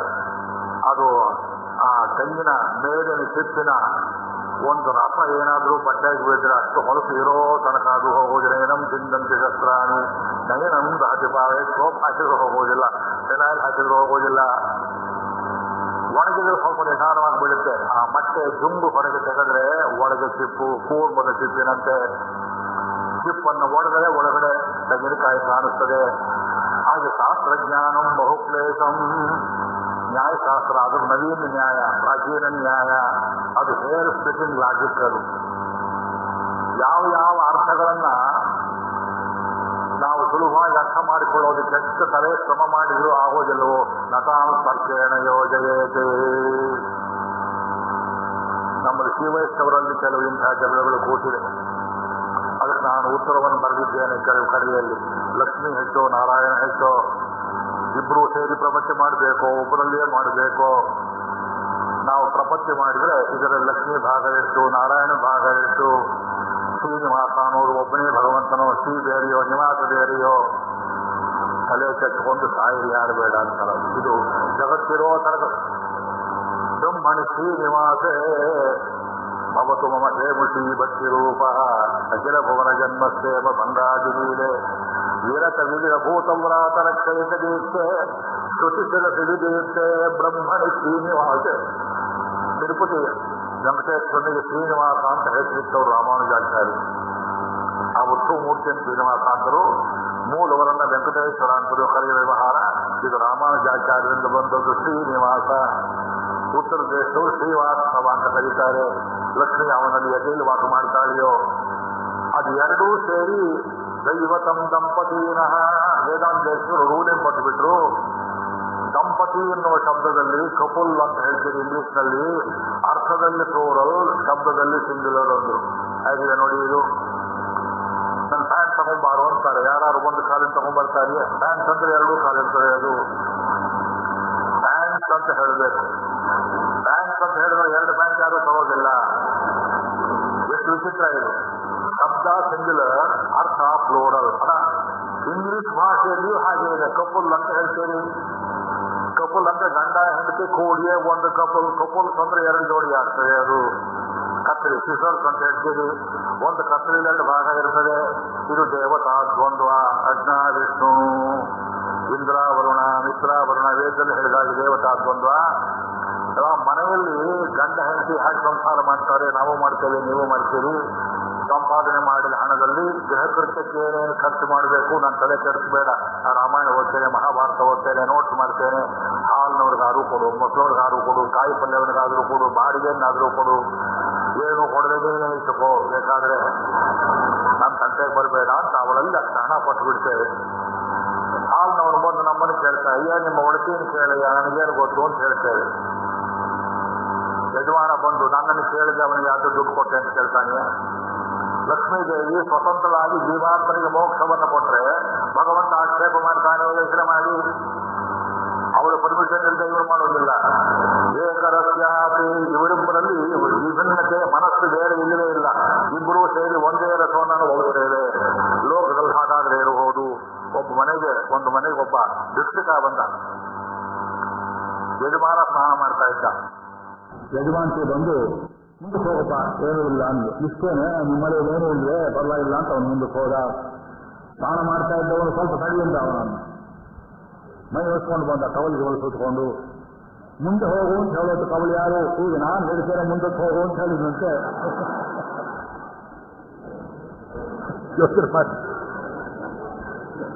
ಇದು ಮೂರ್ಖ ಸಂಸಾರ. ಇಷ್ಟು ತಿಳಿಯೋದಿಲ್ಲ ನಮ್ಮ ಶ್ರೀ ವೈಷ್ಣವರಿಗೆ. ನಾವೇನು ಹೇಳಿ ನಿಮಗೆ ಸುಲಭವಾಗಿ ಅರ್ಥವಾಯ್ತು. ನಾನು ಹೇಳೋದು ಯಾತಕ್ಕೆ? You are unclouded mind, very clean place. ನಿಮಗೆ ಇದೇ ಆಗಬೇಕು, ಅದೇ ಆಗಬೇಕು, ಮತಮೊಂದು ಡಾಕ್ಮ ಇಲ್ಲದೆ ಇದ್ದವರೆ ಸುಲಭವಾಗಿ ಹೇಳಬಹುದು. ಒಂದು ತಲೆಯಲ್ಲಿ ಒಂದು ವಿಚಾರ ಭದ್ರವಾಗಿ ಕೂತರೆ ವಕ್ರ ವಿಚಾರ, ಅದನ್ನು ತೆಗೆಯೋದಕ್ಕೆ ಸಾಕಬೇಕಾಗತ್ತೆ. ಹೊಸ ಸೈಟಲ್ಲಿ ಮನೆ ಸುಲಭವಾಗಿ ಕಟ್ಟಬಹುದು. ಮೂರ್ಖರ ಮನೆ ಇರುತ್ತೆ, ಇಷ್ಟು ತಪ್ಪದ ಮಣ್ಣಿನ ಗೋಡೆ ಕಟ್ಟಿರ್ತಾರೆ. ಹೊಸ ಮನೆ ಕಟ್ಟಿ ಹೋಗಿ ಜನರಷ್ಟು ಖರ್ಚು, ಆ ಮಣ್ಣು ಗೋಡೆಯನ್ನು ತೆಗೆಯೋಕ್ಕಾಗತ್ತೆ. ಅಷ್ಟರಲ್ಲಿ ಕಾಂಟ್ರಾಕ್ಟ್ ತಪ್ಪು ಹೋಗ್ಬಿಡ್ತಾನೆ, ಹೊಸ ಮನೆ ಸಿಕ್ಕೋದಿಲ್ಲ. ಆದ್ರಿಂದ ಹಳೆ ಜನರೇಷನ್ಸ್ ಏನು ಕೂತಿರ್ತಾರೆ ದೇವಸ್ಥಾನದಲ್ಲಿ, ಮಠಗಳಲ್ಲಿ, ಹೆಗ್ನಗಳು ಸಿದ್ದೋಗಬಾರದು ಇದ್ದವರು ಅವ್ರನ್ನೇನು ಮಾಡೋಕ್ಕಾಗೋದಿಲ್ಲ. ಈ ಮಸ್ಟ್ ಡಿಸ್ಕಾರ್ಡ್ ಬಿಟ್ಬಿಡ್ಬೇಕು ಅವ್ರನ್ನ. ಈ ದೇಶದಲ್ಲಿ ಜನಸಾಮಾನ್ಯರು, ಎಲ್ಲ ಮತದವರು, ಪರಸ್ಪರ ಎಲ್ಲ ಜಾತಿಯವರು ಒಂದುಗೂಡಿ ಬರಬೇಕಾದ್ರೆ ದಯವಿಟ್ಟು ಹಳೆ ಜಾತಿಯ ಸಮಸ್ಯೆಗಳನ್ನು ಮುಗಿಸಿಬಿಡಿ. ಅದು ಯಾವ ಸ್ಮೃತಿ ಹೇಳಿರಲಿ, ಶ್ರುತಿ ಹೇಳಿರಲಿ, ಬಿಟ್ಟು ಬಿಡಿ. ಒಂದುಗೂಡಿ ಬಾಳಿ ಎನ್ನುವುದೇ ವೇದಾಂತದ ಸಾರ ಸರ್ವಸ್ವ. ಕೂಡಿಯಿருந்து ಕುಳಿರ್ந்து ಏಲೋರೆಂಬಾವಾಯ್. ಕೂಡಿಯಿருந்து ಕುಳಿರ್ந்து ತಿರುಪಾವೆ 3 ಶಬ್ದದಲ್ಲಿ ಮಹಾದೇವಿ ಆಂದಾಳ್ ನಮಗೆ ಸಾಮರಸ್ಯವನ್ನು ಕೊಟ್ಟರು. ಹೇಗೆ ಅಂದ್ರೆ ಕೂಡಾರದಲ್ಲೊಂದು ಗೋವಿಂದ ಒಂದನ್ನೈ ಪಾಡಿ ಆ ಗೋವಿಂದನನ್ನ ನಾಮಸ್ಮರಣೆ ಮಾಡಬೇಕು ಅಂದ್ರೆ ಪೊಂಗಲ್ ಸಿಗ್ತದೆ, ಸಕ್ಕರ ಪೊಂಗಲ್. ಮೂಡನೈ ಬೈದು ಮುಳಂಗೈ ಬೈದಾರ ಆ ಸಕ್ಕರ ಪೊಂಗಲಿಗೆ ತುಪ್ಪ ಹಾಕಿರಬೇಕು, ಡಾಲ್ಡಾ ಅಲ್ಲ. ಅದು ಹೇಗಿರಬೇಕು? ಅನ್ನವನ್ನು ಮುಚ್ಚುವಂತೆ ಮೂಡ ನೈಬೈದು ಮುಳಂಗೈ ಬೈದಾರ ತಗೊಳ್ಳಿ ಅಂತ ಅವರು ಸಕ್ಕರ ಪೊಂಗಲ್ ಬಿಸಿ ಬಿಸಿ ಕೈ ಕೊಡ್ತಾರೆ. ಕೈ ಒದ್ದಾಡ್ತಾ ಇದೆ. ಅಷ್ಟರಲ್ಲಿ ತುಪ್ಪವಾದದ್ದು 2 ಕೈಗಳಲ್ಲಿ ಬ್ರಹ್ಮಾನಂದ ಸ್ವಯಂಭುವಂತರ್ಪಯಾಮಿ ಹೇಳೋ ರೀತಿಯಲ್ಲಿ ಇಲ್ಲಿ ಬಂದು ಬಿಡುತ್ತೆ. ಅದು ಮುಳಂಗೈ ವೈವಾರ ಕೂಡಿಯಿருந்து 3 ವರ್ಷ ಆಯಿತು ನರಸಿಂಹದೇವರ ಗುಡಿಯಲ್ಲಿ ತಿರುಪಾಲ ಹೇಳಿ ಅವತ್ತಿದ್ದನ್ನು ವಿವರಿಸಿದೆ. ಕೂಡಿಯಿருந்து ಸಕ್ಕರೆ ಪೊಂಗಲ್ನಲ್ಲಿ ಎಷ್ಟು ಪದಾರ್ಥ ಹಾಕಿರ್ತಾರೆ ನೋಡಿ. ಸಕ್ಕರೆ ಹಾಕಿರ್ತಾರೆ, ಬೆಲ್ಲ ಹಾಕಿರ್ತಾರೆ, ಅಕ್ಕಿ ಹಾಕಿರ್ತಾರೆ, ಅನ್ನ ಮಾಡಿ ಕೊಬ್ಬರಿ ಹಾಕಿರ್ತಾರೆ, ಗೋಡಂಬಿ ಹಾಕಿರ್ತಾರೆ, ದ್ರಾಕ್ಷಿ ಹಾಕಿರ್ತಾರೆ, ಪಚ್ಚಕರ್ಪೂರ, ಏಲಕ್ಕಿ. ಯಾವ ತೋಟದ ಪದಾರ್ಥಗಳೋ ನಮಗೆ ಗೊತ್ತಿಲ್ಲ. ಆಫ್ರಿಕಾದಿಂದ ಬಂದಿರಬಹುದು ಗೋಡಂಬಿ. ಈ ದೇಶದಲ್ಲಿ 4-5 ಬಿದ್ದರೆ ತೋರಿಸ್ತಾರೆ ಆಫ್ರಿಕಾದಿಂದ. ಸೌತ್ನಲ್ಲಿ ಹೇಳಿದ್ ನನಗೆ, ದಕ್ಷಿಣ ಕನ್ನಡ ಜಿಲ್ಲೆಯಲ್ಲಿ. ಇನ್ಯಾರದೋ ತೋಟದಲ್ಲಿ ಒಣಗಿದ ದ್ರಾಕ್ಷಿ, ಅದು ಫ್ರಾನ್ಸಿಂದ ಬಂದಿರಬಹುದು, ಇಂಪೋರ್ಟೆಡ್ ಗೊತ್ತಿಲ್ಲ. ಫ್ರಾನ್ಸಿನ ದ್ರಾಕ್ಷಿ, ಆಫ್ರಿಕೆಯ ಗೋಡಂಬಿ, ನಿಮ್ಮ ಮನೆ ಕಬ್ಬಿನ ಗದ್ದೆ ಬೆಲ್ಲ, ಇನ್ಯಾರು ಗದ್ದೆಯಲ್ಲೋ ಬೆಳೆದಿದ್ದು ಭತ್ತ. ಯಾವ ಗೋವೋ, ಯಾರು ಆಕಳೋ, ಯಾರ ಮನೆ ಹಿತ್ತಲಲ್ಲಿದ್ದು ಗೋವೋ ಅದರಲ್ಲಿ ಮಾಡಿದ ತುಪ್ಪ. ಜಾತಿ ಭೇದವಿಲ್ಲದೆ ಕೂಡಿಯಿருந்து ಕುಳಿರ್ந்து ನೋಡಿ. ಸಕ್ಕರೆ ಪೊಂಗಲ್ ಹೇಗಾಗ್ತದೆ? ನಿಮ್ಮ ಜೀವನ ಸಕ್ಕರೆ ಪೊಂಗಲ್ ಆಗ್ಬೇಕಪ್ಪ. ಅದು ಗೋಡಂಬಿ ಆಫ್ರಿಕಾದ್ದು ಮಡಿಯಲ್ಲ, ನಾ ಸೇರೋದಿಲ್ಲ. ದ್ರಾಕ್ಷಿ ಮುನಿಸಿಕೊಂಡ್ರೆ ಏನ್ ಮಾಡ್ತೀವಿ? ಗೋಡಂಬಿ ಮೇಲೆ, ತುಪ್ಪದ ಮೇಲೆ, ಅಕ್ಕಿ ಮೇಲೆ ಒಂದಕ್ಕೊಂದಕ್ಕೆ ಜಗಳವಿಲ್ಲದಂತೆ ಮಹಾರಾಯರೇ ಜಾತಿ ಜಗಳ ಮಾಡಬೇಡಿ. ಕೂಡಿಯಿருந்து ಕುಳಿರ್ந்து ಏಲೋರೆಂಬಾವಾಯಿ. ತಿರುಪಾಯ 30 ಪದ್ಯಗಳಲ್ಲಿ ಹೀಗೆ ಇದೆ ಸ್ವಾರಸ್ಯ. ಇಲ್ಲೇ ಒಂದ್ಸಲ ಹೇಳಿ ತೋರಿಸ್ಬೇಕಾದ್ರೆ ಭಟ್ರಿಲ್ಲ. ತಿರುಪಾವೆಯನ್ನ ಬರೀ ಅಯ್ಯಂಗಾರಿಗೆ ಮಾತ್ರ ಅಂತ ಹೇಳುವ ಪದ್ಧತಿ ಮಾಡಿಟ್ಟು ನಾವು ಕೆಡಿಸಿದ್ದೇವೆ. ಅದು ಯೂನಿವರ್ಸಲ್ ಮೆಸೇಜ್. ಕ್ರಿಶ್ಚಿಯನ್ರು, ಮುಸ್ಲಿಮರು ಎಲ್ಲ ಕೂಡಿ ಕೇಳಬಹುದು. ಕಥೆ ಯಾವುದೇ ಸಂದರ್ಭ ಇರಲಿ, ಒಳಗಿರುವ ತತ್ವ ಹೃದಯವನ್ನು ಗತಿಯುವಂತ ಮಾತು. ಆದ್ರಿಂದ ಶಾಸ್ತ್ರಾಧ್ಯಜ್ಞ ಜನಾರ್ದನಂ ಶಾಸ್ತ್ರಜ್ಞಾನಂ ಬಹುಕ್ಲೇಶಂ. ನೀನು ಯಾಕೆ ಕಷ್ಟಪಡ್ತೀವಿ? ನಾ ಪಟ್ಟಿದ್ದೇನೆ, ನಮ್ಮ ಮನೆಯವರಿಗೆಲ್ಲ ಗೊತ್ತು, ಮಗನಿಗೆ ಗೊತ್ತು. ಪ್ರಿಪರೇಷನ್ ಕೂತ್ರ ಓದಿದ್ದೇನೆ, ಪುಟ ನೋಡಿದ್ದೇನೆ. How to observe and shorten, that is my headache. ವರ್ಷಗಟ್ಟಲೆ ಹೇಳಿದ ಮಹಾಭಾರತವನ್ನ 2 ಗಂಟೆ ಯೂನಿಟಿಗೆ ಕಟ್ ಮಾಡೋದು ಯಾವುದು, ಹೇಗೆ, ಯಾವ ಶ್ಲೋಕ ಹೇಳಬೇಕು, ಯಾವುದನ್ನು ಬಿಡಬೇಕು, ಎಲ್ಲಿ ಸೇರಿಸಬೇಕು, ಆ ಕ್ಲೇಶ ನನಗಿರಲಿ, ಇದರಿಂದ ಬರುವ ಫಲ ನಿಮಗಿರಲಿ, ಆನಂದವಿರಲಿ. ಶಾಸ್ತ್ರಜ್ಞಾನಂ ಬಹುಕ್ಲೇಶಂ ಬುದ್ಧೇ ಶರಣ ಕಾರಣಂ ಉಪದೇಶ ಧರಿಂ ಬುದ್ಧ. ಅವರು ಗುರುಗಳು ಹೇಳಿದ್ರು, ಅದಷ್ಟು ನಾವು ಮಾಡ್ತೇವೆ. ಇಷ್ಟು ನೀವು ಮಾಡಿದ್ರೆ ಸಾಕು. ಧೃತರಾಷ್ಟ್ರ, ನಿನಗದಿಲ್ಲ, ನೀನು ಹುಚ್ಚು ಬುದ್ಧಿ ಮಾಡ್ತಾ ಇದ್ದೀಯೇ. ಈಗ ಅದಕ್ಕೆ ಹೇಳ್ತಾ ಇದ್ದಾಳೆ, ಶಾಸ್ತ್ರಂ ನ ಶಾಸ್ತ್ರಿ ದುರ್ಬುದ್ಧಿಂ. ಗಾಂಧಾರಿ ಹೇಳುವ ಮಾತು. ಬುದ್ಧಿಯೇ ವಿಕೃತವಾದರೆ ಶಾಸ್ತ್ರಜ್ಞಾನ ಕೊಟ್ಟರೂ ಪ್ರಯೋಜನ ಬರೋದಿಲ್ಲ ಅಲ್ಲ. ಕಣ್ಣೇ ಇಲ್ಲದೆ ಇದ್ದವನಿಗೆ ನೀವು ಹೈ ಪವರ್ ಗ್ಲಾಸಸ್ ಕನರ್ಕ ಹಾಕಿದ್ರೆ ಪ್ರಯೋಜನ? ಯೋಚನೆ ಮಾಡಿ. ಮುದುಕಿ ಒಬ್ಬಳು, ನಮ್ಮ ಅಕ್ಕ, 94 ವರ್ಷ, ತುಂಬಾ ಕಷ್ಟಪಡ್ತಾಳೆ ಪಾಪ. ಕಿವಿಯಿಲ್ಲ, ಕಣ್ಣಿಲ್ಲ, ಕಿವುಡಲ್ಲ, ಇದು ಒಳ ಚುರುಕಾಗಿದ್ದವಳು. ಸಂಗೀತ ಕಲಿಸಿದ್ರು ನಮ್ಮ ತಂದೆ. ಚೆನ್ನಾಗಿ ಈಗಲೂ ಆ ಹಾರ್ಮೋನಿಯಂ ನುಡಿಸ್ತಾಳೆ, ಕೇಳಬೇಕು ನೀವು. ಕಂಠ ಒಂದು ಹೋಗಿದೆ, ಚೆನ್ನಾಗಿ ಹಾಡ್ತಿದ್ಲು. ಎಲ್ಲೋ ಸಿಕ್ಕಿದ್ದಾಳೆ ಪಾಪ. ಆ ಕಷ್ಟ ಹೇಳೋದು ಬೇಡ. ನಮ್ಮ ಮನೆಗೆ ಬಂದು 1 ತಿಂಗಳು ಇಟ್ಕೊಂಡು ಇಲ್ಲಿರುವಂದ್ರೆ ಇರೋದಿಲ್ಲ. I was prepare to have her with me and give up all my discourse. ಪರಿಹಾರ ಅವರಿಗೆ ಗೊತ್ತು ನಮ್ಮ ಕಥೆ. ನಾನು ಇನ್ಮೇಲೆ ಪ್ರವಚನಕ್ಕೆ ಬರೋದಿಲ್ಲ. ಮುದುಕಿ ನನ್ನ ಜೊತೆಯಲ್ಲಿರ್ತಾಳಂತೆ. ಅವಳು ಸೇವೆ ಮಾಡ್ಕೊಂಡು ಗಂಡ ಹೆಂಡರು ಮನೆಯಲ್ಲೇ ಇರ್ತೇವೆ. ಬಂದ್ಲು. ಆ ಕಿವಿ ಕೆಡಿಸ್ತಾ ಇಲ್ಲ ಪಾಪ. ಕಿವಿ ಸ್ವಲ್ಪ ಕಾಣಿಸಿದ್ರೆ, ಕಣ್ಣು ಸ್ವಲ್ಪ ಕಾಣಿಸಿದ್ರೆ, ಒಂದು ಸ್ವಲ್ಪ ಏನಾದರೂ ಒಳ್ಳೆ ಹಾಡುಗೀಡು ಹಾಕಿದ್ರೆ ಕೇಳ್ಕೊಂಡು ಸುಖವಾಗಿರ್ತಾವೆ. ಎಷ್ಟೊತ್ತು ನಾವು ಎಂಗೇಜ್ ಮಾಡುವುದು, ಕೂತ್ಕೊಂಡು ಮಾತನಾಡುವುದು ಅಂತ ಅಲ್ಲಿ ಕರ್ಕೊಂಡು ಹೋದೆ ಒಬ್ಬರ ಹತ್ರ. ಅವ್ರು ಹೇಳಿದ್ರು, ರೈಲ್ವೆ ಇಂಜಿನ್ ಜೋರಾಗಿ ಕೂಡಿದ್ರೆ ಮಾತ್ರ ಕೇಳಿಸುತ್ತೆ ಇವರ ಕಿವಿಗೆ. ಆದ್ರೆ ಅದರಿಂದ ತಲೆನೋವು ತುಂಬಾ ಬರುತ್ತೆ. ಅಷ್ಟು ಪವರ್ದು ನೀವು ಕೊಡಂದ್ರೆ ಕೊಡ್ತೇನೆ, ತಲೆ ಸಿಡಿದು ಹೋಗ್ತದೆ.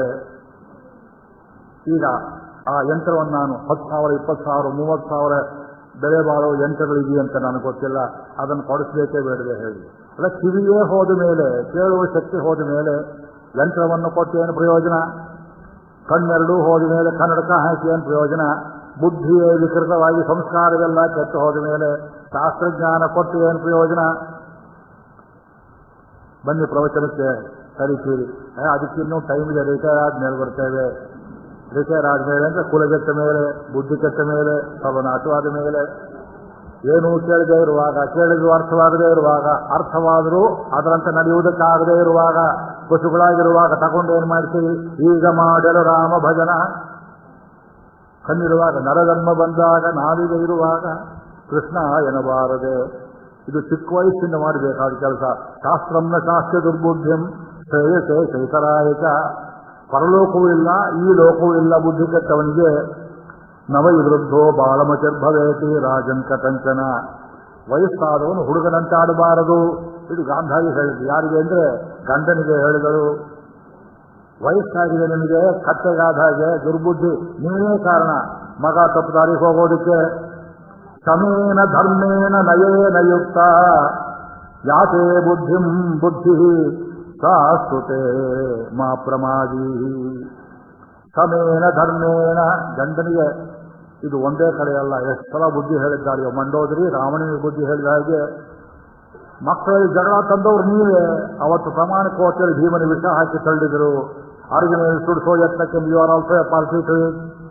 ಇವತ್ತು ದ್ರೌಪದಿಗೆ ಅವಮಾನವಾಗ್ತಾ ಇತ್ತು. ಯಜಮಾನ್ರೆ, ನಿಮ್ಮ ಪಾತ್ರ ಇದರಲ್ಲಿಲ್ಲವೇ? ಶಾಂತಿ ಮಾಡೋ ಶಕ್ತಿ ನಿಮ್ಮಲ್ಲಿರಲಿಲ್ಲವೇ? ಸಮೇನ ಧರ್ಮೇನ ನಯೇನ ಯುಕ್ತ್ಯ ಯಾತೆ ಬುದ್ಧಿ ಸಾಸ್ತುತೆ ಮಾ ಪ್ರಮಾದಿ. ಪ್ರಮಾದ ಮಾಡಬೇಡಿ.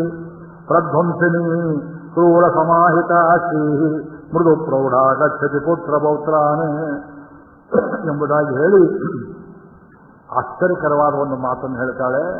ಆ ಮಾತನ್ನು ಕೇಳಿದ್ರೆ ನೀವು ನಾ ಹೇಳಿದೇ ಚಪ್ಪಾಳೆ ಹಾಕ್ತೀರಿ ಅಂತ ವಿಶ್ವಾಸವಿದೆ.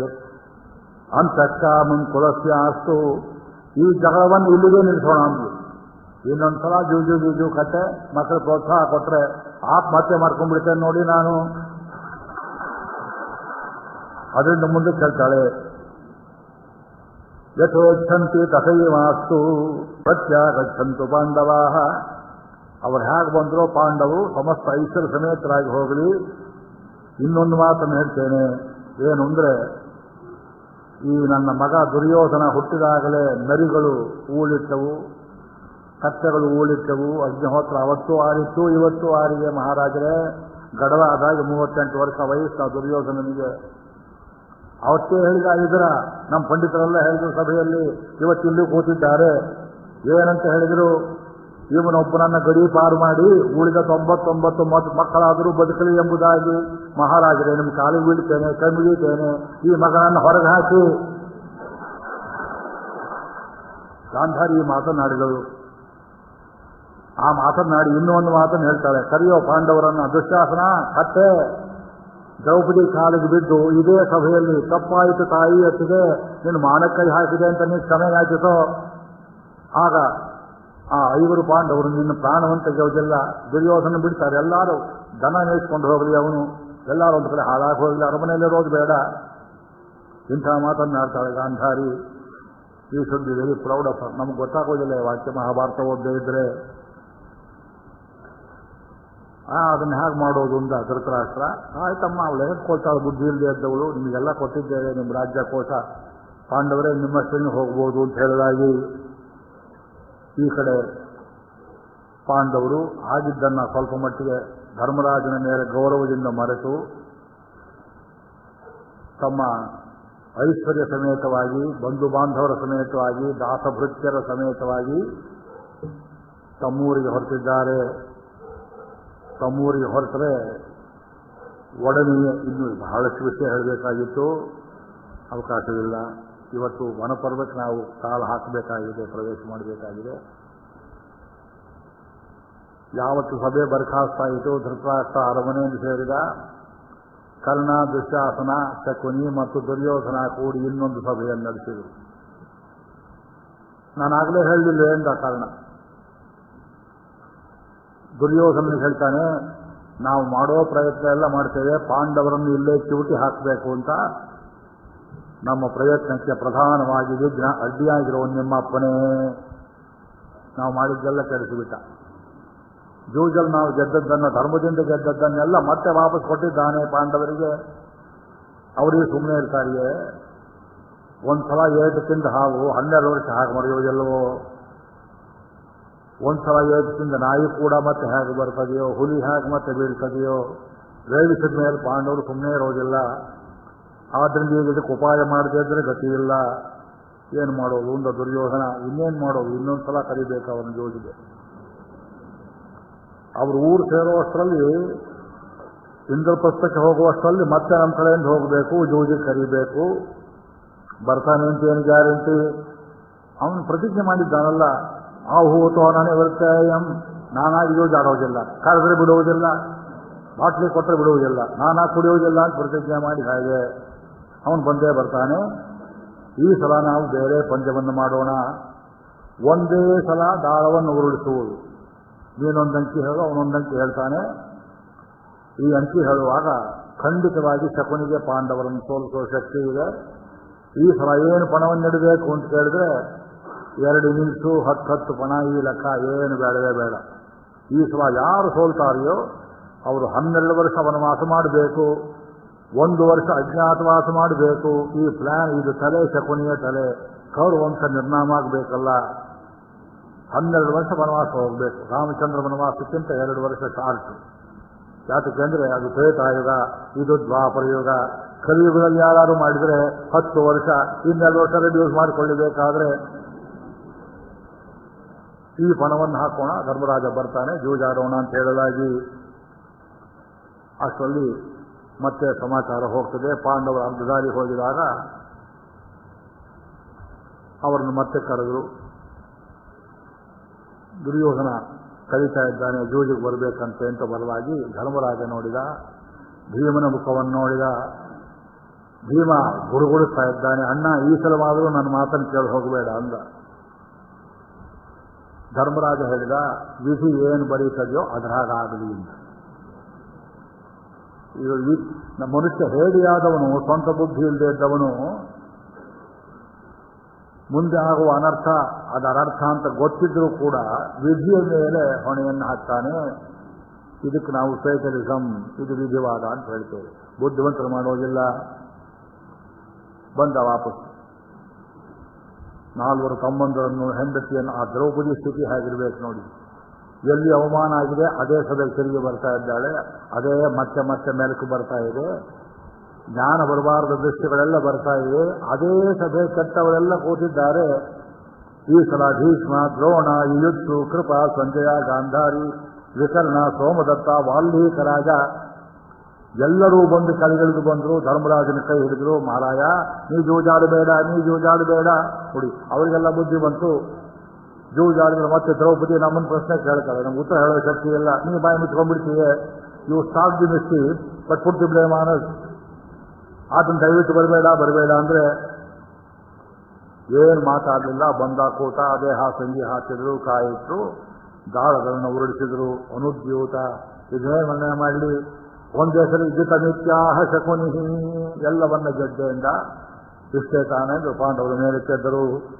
ಆಗ ದುರ್ಯೋಧನ ಮತ್ತೆ ಪಾಂಡವರನ್ನು ಬೆಳೆಸ್ತಾ ಇದ್ದಾನೆ. ಷಂಢಕಿಲ ಷಂಢಕಿಲ ಷಂಢಕಿಲ, ಪಾಂಚಾಲಿ, ಈಗಲಾದರೂ ಗಂಡನನ್ನು ಬಿಟ್ಟು ನನ್ನ ಮದುವೆ ಮಾಡಿಕೋ, ನನ್ನ ಹಾಸಿಗೆಯನ್ನು ಹತ್ತು, ಕುರುಗಳಲ್ಲಿ ಒಬ್ಬರನ್ನಾದರೂ ಒಲಿಸು. ಆಗ ಭೀಮ ಹೇಳಿದ, ಈಗ ಇನ್ನೊಂದು ಪ್ರತಿಜ್ಞೆ ಮಾಡ್ತೇನೆ. ನಿನಗೆ ಯಾರು ಸಪೋರ್ಟ್ ಮಾಡ್ತಾ ಇದ್ದಾರೆ, ಈ ನಿನ್ನ 99 ತಮ್ಮಂದರನ್ನು ನಾನೇ ತಲೆ ಒಡೆದು ಸಾಯಿಸ್ತೇನೆ, 100 ಜನರನ್ನು ಕೊಲ್ತೇನೆ, ಬಿಡೋದಿಲ್ಲ. ಆ ಪ್ರತಿಜ್ಞೆ ಹೇಗೆ ಪುಂಖಾನುಪುಂಖವಾಗಿ ಬರ್ತದೆ. ಆಗ ದುಶ್ಯಾಸನ ಈ ಪ್ರತಿಜ್ಞೆ ಮಾಡಿದರೂ ಕೂಡ ಪಾಂಡವರ ಸುತ್ತ ನರ್ತಿಸ್ತಾನೆ. ಪಾಂಡವರ ನಡಿಗೆಯನ್ನು ಅಣಕ ಮಾಡಿ ತೋರಿಸ್ತಾನೆ. ಅವನ ತಲೆಯಲ್ಲಿ ಎಷ್ಟು ಹುಚ್ಚಿರ್ಬೋದು ನೋಡಿ. ಧರ್ಮರಾಜ, ಭೀಮ ನಡೆಯುವ ನಡಿಗೆಯನ್ನೆಲ್ಲ ಅಣಕ ಮಾಡಿ ತೋರಿಸ್ತಾ. ಸಭೆಯಲ್ಲಿ ಈ ಕ್ರಿಕೆಟ್ ಆಟದಲ್ಲಿ ಕೊನೆಯಲ್ಲಿ ನಿಂತಿರ್ತಾರೆ ಕೆಲವರು, ಇನ್ನೇನು ಗೆದ್ದು ಅನ್ನುವಾಗ ಆ ಕ್ಯಾಚ್ ಹಿಡಿಯೋರು ನಿಂತಿರ್ತಾರೆ. ಅಲ್ಲಿ ಸುತ್ತ ಇರುವ ಹುಚ್ಚು ಆಡಿಯನ್ಸ್ ಎಂಟರ್ಟೈನ್ ಮಾಡೋದಕ್ಕೆ ನರ್ತನ ಮಾಡಿದ ರೀತಿಯಲ್ಲಿ ನರ್ತನ ಮಾಡ್ತಾ ಇರುವಾಗ ಆಗ ಮತ್ತೆ ಭೀಮಾ ಪ್ರತಿಜ್ಞೆ ಮಾಡ್ತಾರೆ. ಎಲ್ಲೋ ದುಶ್ಯಾಸನ, ಎಲ್ಲೋ ದುರ್ಯೋಧನ, ನಿನ್ನ ತೊಡೆ ಹೊಡೆದು ಸಾಯಿಸೋದಲ್ಲದೆ ನಿನ್ನ ಅಂತ್ಯಕಾಲದಲ್ಲಿ ನಿನ್ನ ತಲೆಯ ಮೇಲೆ ನನ್ನ ಕಾಲನ್ನಿಟ್ಟು ಒದೀತೇನೆ ಎಂಬುದಾಗಿ ದುಶ್ಯಾಸನ ರಕ್ತ ಕುಡಿತೇನೆ ಅಂತ. ಅದೇ ಹೊತ್ತಿನಲ್ಲಿ ಅರ್ಜುನ ನಾನು ಕರ್ಣನನ್ನು ತೆಗೆಯುತ್ತೇನೆ ಎಂಬುದಾಗಿ ಸಹದೇವ ಶಕುನಿಯನ್ನು, ಹೀಗೆಯೇ ನಕುಲನು ಒಬ್ಬೊಬ್ಬರು ಒಂದೊಂದು ಪ್ರತಿಜ್ಞೆಯನ್ನು ಮಾಡ್ತಾರೆ. ಭಯಂಕರ ಪ್ರತಿಜ್ಞೆಗಳಾಗಿ ಹೋದವು. ಪಾಂಡವರು ಎಲ್ಲವನ್ನ ಸೋತು ಸದ್ಯ ಆಯುಧ ಮಾತ್ರ ಉಳಿದಿತ್ತು, ರಥಗಳು ಉಳಿದಿದ್ದವು. ಅದೇ ರೀತಿಯಲ್ಲಿ ಈಗ ನಿಜವಾಗಿ ವನವಾಸಕ್ಕೆ ಹೊರಟಿದ್ದಾರೆ. ಸರ್ವನಾಶವಾಯಿತು. ಜೂಜು ತಂದು ಸರ್ವನಾಶ. ಜೂಜಿನಿಂದ ಯಾರೂ ಉದ್ಧಾರವಾಗಿಲ್ಲ. ನಾನು ಹೇಳಿದ್ದೇನೆ ಮೊನ್ನೆ ಎಲ್ಲ. ಆದರೂ ಪ್ರಶ್ನೆ ಕೇಳ್ತೇನೆ, ಜಗತ್ತಲ್ಲಿ ಜೂಜಾಡುವುದನ್ನು ಬಿಟ್ಟಿದ್ದಾರೆಯೇ? ನಮ್ಮ ಸ್ನೇಹಿತರ ಪತ್ನಿ ಮಹಾಭಾರತ ಕೇಳಿದರು ಧಾರವಾಡದಲ್ಲಿ. ನನಗೊಂದು ಪ್ರಶ್ನೆ ಕೇಳಿದರು ಕೊನೆಯಲ್ಲಿ, ನಿಮ್ಮ ಪ್ರವಚನವನ್ನು ಕೇಳಿ ಯಾರ್ಯಾರು ಉದ್ಧಾರವಾಗಿದ್ದಾರೆ? ನಮ್ಮನ್ನು ಕೊಂದ್ರಿತಾಯಿ ಹಿಂದೆ ನಾನು ಪ್ರವಚನ ಹೇಳುವುದಷ್ಟೇ ನನ್ನ ಕರ್ತವ್ಯ ಹೊರತು ಯಾರು ಉದ್ಧಾರವಾಗಿದ್ದಾರೆ ಬಿಟ್ಟಿದ್ದಾರೆ. ಈ ಫಾಲೋ ಅಪ್ ಆಕ್ಷನ್ ಅಂತ ಒಮ್ಮೊಂದು ಸಲ ಮಾಡೋದಂತೂ ಕ್ವಶನೇರ್ ಕೊಡ್ತೇವೆ ಕೆಲವರಿಗೆ. ಹೋದ ನಿಮ್ಗೆ ಕೊಟ್ಟಿರ್ಬೋದು ಇಲ್ಲೋ ಗೊತ್ತಿಲ್ಲ. ಗಲತ್ ಓಕ್ಲೆ ಇನ್ಸ್ಟಿಟ್ಯೂಟಲ್ಲಿ ಮಾಡಿದ್ದು 13 ಪ್ರಶ್ನೆಗಳನ್ನು ಹಾಕಿ ಉಪನ್ಯಾಸವನ್ನು ಮತ್ತೆ ಬಯಸ್ತೀರಾ, ಯಾತಕ್ಕಾಗಿ, ಯಾವಾಗ, ಎಂಥ ವಿಷಯ ಬೇಕು, ಉಪನ್ಯಾಸದಲ್ಲಿ ನಿಮಗೆ ತುಂಬ ಚೆನ್ನಾಗಿ ಅರ್ಥವಾದ ಒಂದು ಉದಾಹರಣೆಯನ್ನು ಕೊಡಿ. ಉಪನ್ಯಾಸ ಅರೇಂಜ್ಮೆಂಟ್ಸ್ ಆಗಿತ್ತು. 13 ಪ್ರಶ್ನೆ. ಇದು ಬ್ಯಾಕ್ ಫೀಡಿಂಗ್. ನಾವು ಮಾಡಿ ಸರಿಯೋ ತಪ್ಪೇ ಅಂತ ಕೇಳಿ ನಿಮಗೆ ಆ ಪ್ರಶ್ನೆ ಕೇಳ್ತೀವಿ ಅಂತ ಅರ್ಥವಲ್ಲ. ಆದರೆ 13 ಪ್ರಶ್ನೆಯಲ್ಲಿ ನಾ ಹೇಳಿದ್ದೆಲ್ಲ ನಿಮಗೆ ಎಷ್ಟು ಚೆನ್ನಾಗಿ ಅರ್ಥವಾಯಿತು, ಆಚರಣೆಗೆ ಹೇಗೆ ಬಂತು, ಅದು ನನ್ನ ಕೌಂಟ್ ಅಲ್ಲ, ಅದು ನಿಮ್ಮ ಕೌಂಟ್. ಅದು ಪಾಂಡವರು ಜೂಜಿ ಹೊರಟರು. ವಿದುರ ಕಣ್ಣೀರಿಟ್ಟ. ಧರ್ಮರಾಜನ್ ನೋಡಿದ. ಏನು ಒಂದ್ಸಲ ಎಲ್ಲ ಸುತ್ತುಕೊಂಡು ತಿರುಗಿ ಅವರು ಕರೆದ್ರೆ ಬಂದಿದ್ದೀಯಲ್ಲ ನೀನು, ಎಂಥ ದೆಪ್ಪರಾಷ್ಟ ನೀನು, ನಿಮ್ಮ ಜೊತೆಗಿರೋ ತಪ್ಪು ಎಂಬುದಾಗಿ ಹೇಳಿ ಕೈ ಮುಗಿದು ಕೇಳ್ತಾನೆ, ಒಂದು ಕೆಲಸ ಮಾಡೋಣ, ವನವಾಸಕ್ಕೆ ನೀನು ಹೇಗಾದ್ರೂ ಹೋಗಿ ನೀವು ಮಾಡಿದ ಕರ್ಮ, ನಿಮ್ಮ ತಾಯಿ ಕಷ್ಟ ಸಹಿಸುವವಳು ಬಿಸಿಲಿಗೆ ಒಣಗಿ ಹೋಗ್ತಾಳೆ, ದಯವಿಟ್ಟು ಈ 13 ವರ್ಷ ಕಾಲ ಅವಳನ್ನು ನನ್ನ ಮನೆಯಲ್ಲಿ ಬಿಡಿಸುವುದ್ರ ಅಂತ ನೋಡಬೇಡ, ನಿಮ್ಮ ತಾಯಿನ ಚೆನ್ನಾಗಿ ರಕ್ಷಣೆ ಮಾಡ್ತೇನೆ ಅಂತ ಹೇಳ್ತಾನೆ. ಅದು ಹೇಳಿದ ಕೂಡಲೇ ಧರ್ಮರಾಜ ಅದಕ್ಕೆ ಒಪ್ಪುತ್ತಾನೆ. ಅಲ್ಲಿನ ಮುಂದಕ್ಕೆ ಪಾಂಡವರು ಈಗ ಯಾತ್ರೆ ಹೊರಟಿದ್ದಾರೆ. ಅವರು ಹೋಗುವಾಗ ಹೇಗೆ ಹೋದು ಅದನ್ನೆಲ್ಲ ಕುರಿತು ಇಲ್ಲಿ ವರ್ಣನೆ ಮಾಡ್ತಾರೆ, ಚಿತ್ರವನ್ನು ಕೊಡ್ತಾರೆ. ಎಲ್ಲರೂ ಹೊಳ್ತಾ ಇದ್ದಾರೆ, ಊರಿನ ಪ್ರಜೆಗಳು. ಸಾವಿರ ಗಟ್ಟಲೆ ಬ್ರಾಹ್ಮಣರು ಧರ್ಮರಾಜನ ಜೊತೆಯಲ್ಲಿ ಹೊರಟು ಬಿಟ್ಟು, ಹಾಳು ದುರ್ಯೋಧನ ಊರು ನಮಗೆ ಬೇಡ, ಅದು ಇವರು ಕಟ್ಟಿದ್ದಾರೆ. ಕಾಂಡವವನ್ನು ಸುಟ್ಟು ಇಂದ್ರಪ್ರಸ್ಥ ನಿರ್ಮಾಣ ಮಾಡಿದವರು ಪಾಂಡವರು. ದಿಗ್ವಿಜಯ ಮಾಡಿ 4 ಕಡೆಯಿಂದ ಐಶ್ವರ್ಯ ಬೊಕ್ಕಸ ತಂದವರು ಪಾಂಡವರು. ಒಳ್ಳೆ ಊರಿನಲ್ಲಿ ಸೇನಾನಿವೇಶ ಅದು ಇದು ಎಲ್ಲ ಮಾಡಿದ್ದಾರೆ. ಏನು ಒಂದು ಕತ್ತಿ, ಒಂದು ಆಪರೇಷನ್ ಇಲ್ಲದೆ ದುರ್ಯೋಧನ ಅಷ್ಟನ್ನೂ ಹೊಡೆದು ಬಿಟ್ಟ. ದ್ರೌಪದಿಗಾದ ಗತಿ ಇನ್ನು ಯಾರ ಮನೆಯಲ್ಲಿ ಯಾರು ಸದಿಯೋ ಬೇಡ, ಇವನು ಸಾವಾಸ ಬೇಡ ಅಂತ ಎಲ್ಲ ಬ್ರಾಹ್ಮಣರು ಜೊತೆಯಲ್ಲಿ ಹೊರಟಿದ್ದಾರೆ. ಧರ್ಮರಾಜನ್ ನಂಬಿಕೊಂಡು ಬಂದವರಿಗೆ ಇವನೇ ಅನ್ನ ಹಾಕಬೇಕು. ಪ್ರತಿನಿತ್ಯ 80,000 ಜನ ಕೂಟಕ್ಕೆ ಹಾಕ್ತಿದ್ದ ಧರ್ಮರಾಜ. ಅಷ್ಟು ಜನ ಕೂಟಕ್ಕೆ ಹಾಕುವುದು ಅವನಿಗೇನೂ ಗತಿ ಇಲ್ಲ. ಆದರೆ ನೀ ಹಣ್ಣು ಹಂಪಲ ಏನು ತಿಂತೀಯೋ ನಾವು ಅದನ್ನೇ ತಿಂತೇವೆ, ಜೊತೆಯಲ್ಲಿ ಬರ್ತೇವೆ ಅಂತ ಅಷ್ಟೂ ಜನ ಮೊಂಡು ಮಾಡಿ ಬರ್ತಾ ಇದ್ದಾರೆ. ದ್ರೌಪದಿ ದೇವಿ ಕುಂತಿಗೆ ನಮಸ್ಕಾರ ಮಾಡ್ತಾಳೆ. ತುಂಬ ಹೃದಯ ಸ್ಪರ್ಶಿ ಸನ್ನಿವೇಶ. ತಾಯಿ ಹೋಗಿ ಬರ್ತೇನೆ, ನೀವು ಚೆನ್ನಾಗಿರಿ, ಉಸಿರು ಗಟ್ಟಿ ಹಿಡ್ಕೊಳ್ಳಿ, ನಿಮ್ಮ ಮಕ್ಕಳನ್ನು ಚೆನ್ನಾಗಿ ಜೋಪಾನ ಮಾಡಿ ಕರ್ಕೊಂಡ್ಬರ್ತೇನೆ. ನನ್ನ ಮುಡಿಯನ್ನು ಕೂಡ ನಾನು ಕಟ್ಟುವುದಿಲ್ಲ, ದುಶ್ಯಾಸನ ರಕ್ತದಲ್ಲಿಯೇ ತೊಯಿಸಿ ಅವನ ಹಲ್ಲುಗಳನ್ನು ಉದುರಿಸಿ ಅದರ ಬಾಚಣಿಗೆಯಲ್ಲಿ ಬಾಚಿ ಅವನ ಕರುಳನ್ನು ಇದಕ್ಕೆ ಮುಡಿಸಿದ ಹೊರತು ಭೀಮ ನಾನು ವಾಪಸ್ ಬರೋದಿಲ್ಲ ತಾಯಿ. ದ್ರೌಪದಿ ದೇವಿ ಪ್ರತಿಜ್ಞೆ, ನೀವು ಧೈರ್ಯದಿಂದಿರಿ ಎಂಬುದಾಗಿ ನಮಸ್ಕಾರ ಮಾಡ್ತಾಳೆ. ಆದರೆ ಹುಟ್ಟಿದ್ದು ಒಂದೇ ಬಟ್ಟೆ, ರಕ್ತಸಿಕ್ತವಾದ ಬಟ್ಟೆಯಲ್ಲಿ ರಜಸ್ವಲೆ ಹೊರಟಿದ್ದಾಳೆ ಕಾಡಿಗೆ. ವರ್ಧಮಾನವೆಂಬುದಾಗಿ ಮಹಾದ್ವಾರದ ಹೆಸರು. ಇಂದ್ರಪ್ರಸ್ಥದ ಕೋಟೆಯ ಮಹಾದ್ವಾರಕ್ಕೆ ಪೂರ್ವಾಭಿಮುಖವಾದ ಕೋಟೆಗೆ ವರ್ಧಮಾನ ಎಂಬುದಾಗಿ ಹೆಸರು. ಮೈಸೂರಿನ ಅರಮನೆಯಲ್ಲಿ ಉತ್ತರಕ್ಕೆ 2 ಬಾಗಿಲು, ಪೂರ್ವಕ್ಕೆ, ಪಶ್ಚಿಮಕ್ಕೆ, ದಕ್ಷಿಣಕ್ಕೆ 3 ಬಾಗಿಲು, 4 ಬಾಗಿಲಿಗೆ 4 ಹೆಸರು. ಒಂದಕ್ಕೆ ಬಲರಾಮ ಅಂತ ಹೆಸರಿಟ್ಟಿದ್ದಾರೆ, ಜಂಬೂ ಸವಾರಿ ಬರತಕ್ಕ ಬಾಗಿಲು. ಹಳೆ ಕಾಲದಲ್ಲಿ ಒಂದೊಂದಕ್ಕೆ ಒಂದೊಂದು ಹೆಸರಿಡ್ತಿದ್ದು. ಹಾಗಂತ ನೀವು ಮನೆಯಲ್ಲಿ ಬೆಡ್ರೂಮಿಗೆ, ಬಾತ್ರೂಮಿಗೆ ಒಂದೊಂದು ರೂಮ್ ಬಾಗಿಲಿಗೆ ಒಂದೊಂದು ಹೆಸರು ಇಡಬೇಕು ಅಂತಲ್ಲ. ಮಹಾರಾಜರು ಯಾತ್ರೆ ಹೊರಡಬೇಕು ಮಾಡಿದ್ದು. ಕುಂತಿ ಅನೇಕ ಬುದ್ಧಿವಾದಗಳನ್ನು ಹೇಳ್ತಾಳೆ. ಅಯ್ಯೋ ಕಸ್ಯಾಪಧ್ಯಾನ ಜಂತೇನಂ ಯಾಪಶ್ಯಾಮಿ ನೈಮತತಿ ಏಕೋನಾಶೀತಮಃ. ಅಂದರೆ 79ನೇ ಅಧ್ಯಾಯದಲ್ಲಿ ಶ್ಲೋಕ 15ನೇದು. ಯಾರು ಶಾಪನೋ ಏನು ಕಥೆಯೋ, ನನ್ನ ಮಕ್ಕಳು ಕಾಡಲ್ಲಿ ಸುಮ್ಮನೆ ಇದ್ದವರಿಗೆ ಆ ಊರು ಕರ್ಕೊಂಡ್ಬಂದರು. ಊರಿಗೆ ಬೇಡ ಅಂದೆ ಬ್ರಾಹ್ಮಣರು ಮಾಡಿದ ಕೆಲಸ.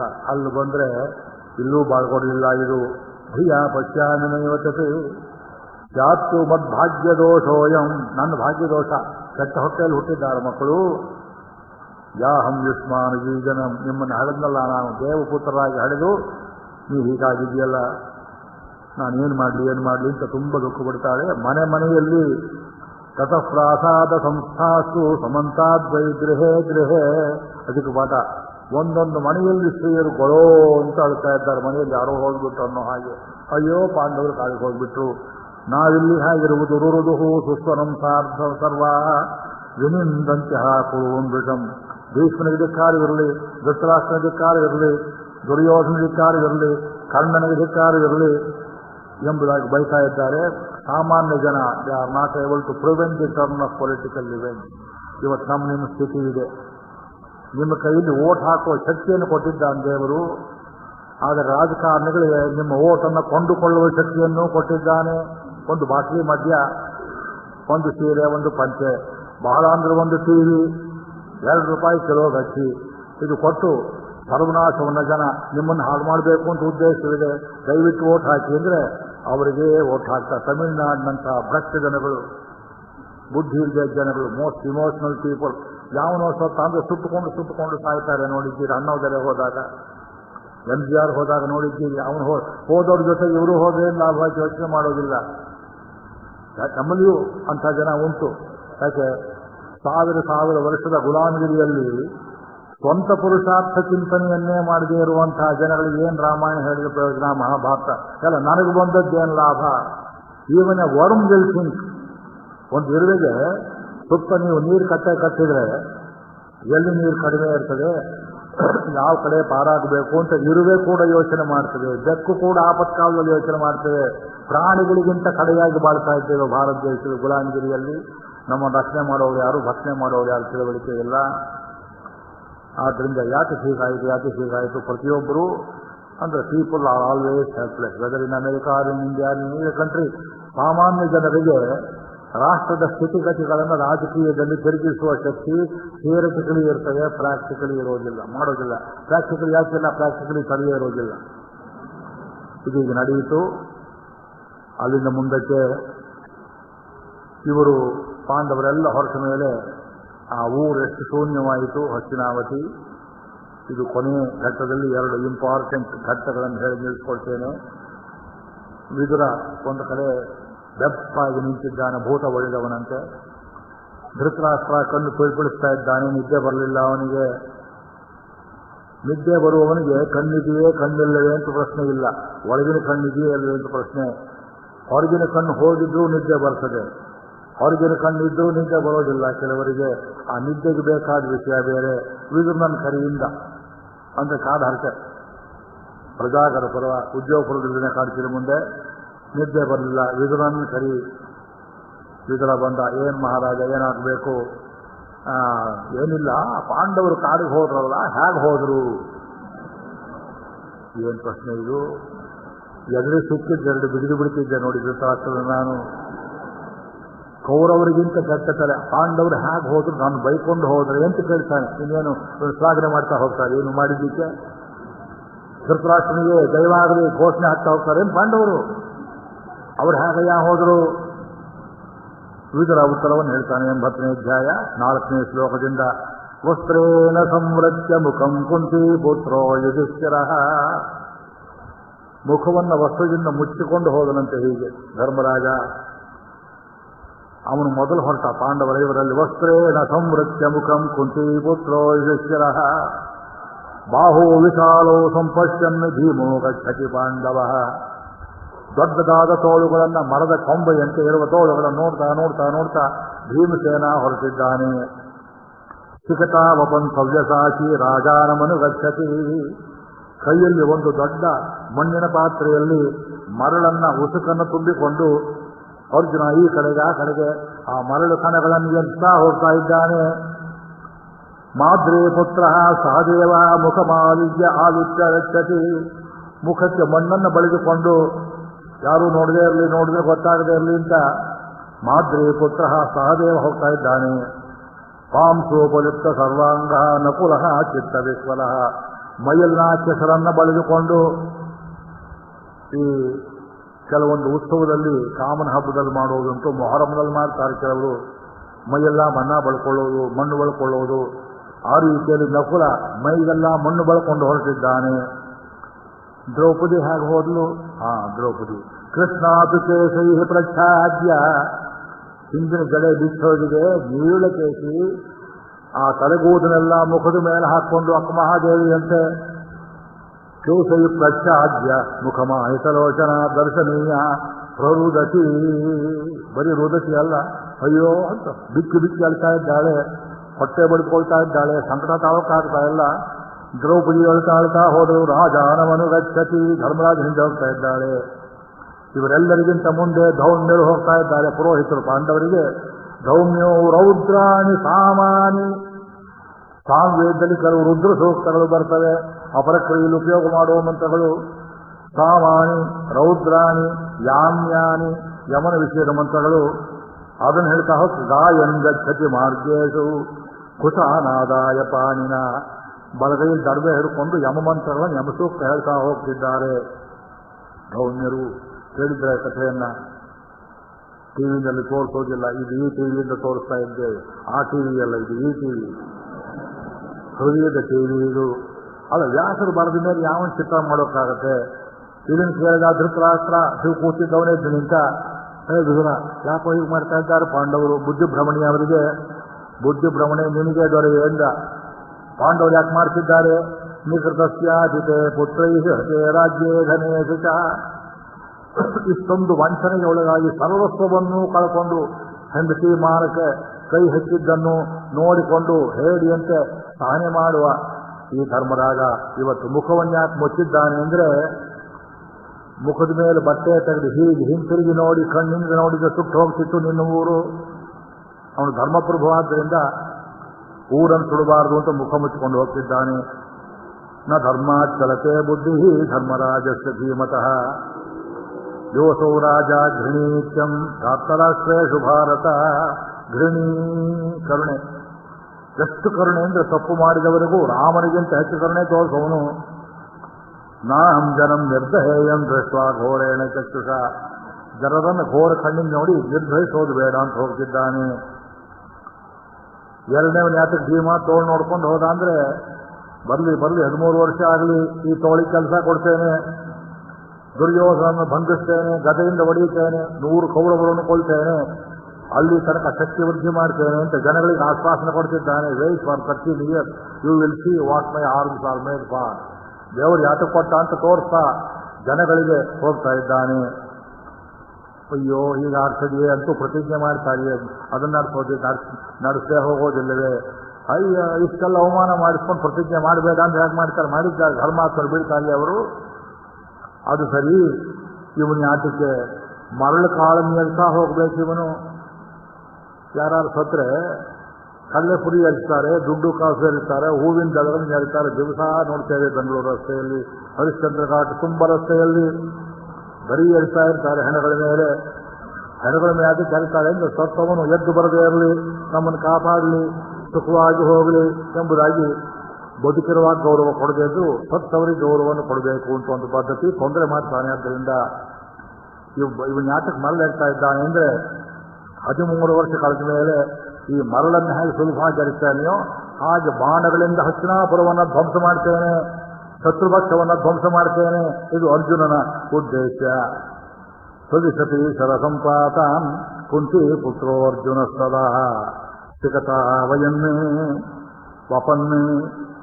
ಅಲ್ಲಿಂದ ಮುಂದಕ್ಕೆ ಸಹದೇವ ಮುಖವನ್ಯಾತಕ್ಕೆ ಮುಖಮಾದಿತ್ಯತೇನಾಸೌ ಸಹದೇವೋಥ ಗಚ್ಚತಿ ನನೇ ಕಶ್ಚಿದ್ವಿಜಾನೀಯಾತ್ ಮುಖ ಮಧ್ಯೇತಿ ಭಾರತ. ನನ್ನ ಮುಖವನ್ನು ಯಾರೂ ನೋಡೋದು ಬೇಡ ಅಂತ ಸಹದೇವನಿಗೆ. ಯಾಕೆ? ಅವನಿಗೆ ಭವಿಷ್ಯ ಜ್ಞಾನ ಚೆನ್ನಾಗಿತ್ತು. ಅವನ ಮುಖದಲ್ಲಿ ಮುಂದೆ ಏನಾಗ್ತದೆ ಅಂತ ಸ್ಪಷ್ಟವಾಗಿ ರೀಡಿಂಗ್ ಕಾಣಿಸ್ತಾ ಇತ್ತು.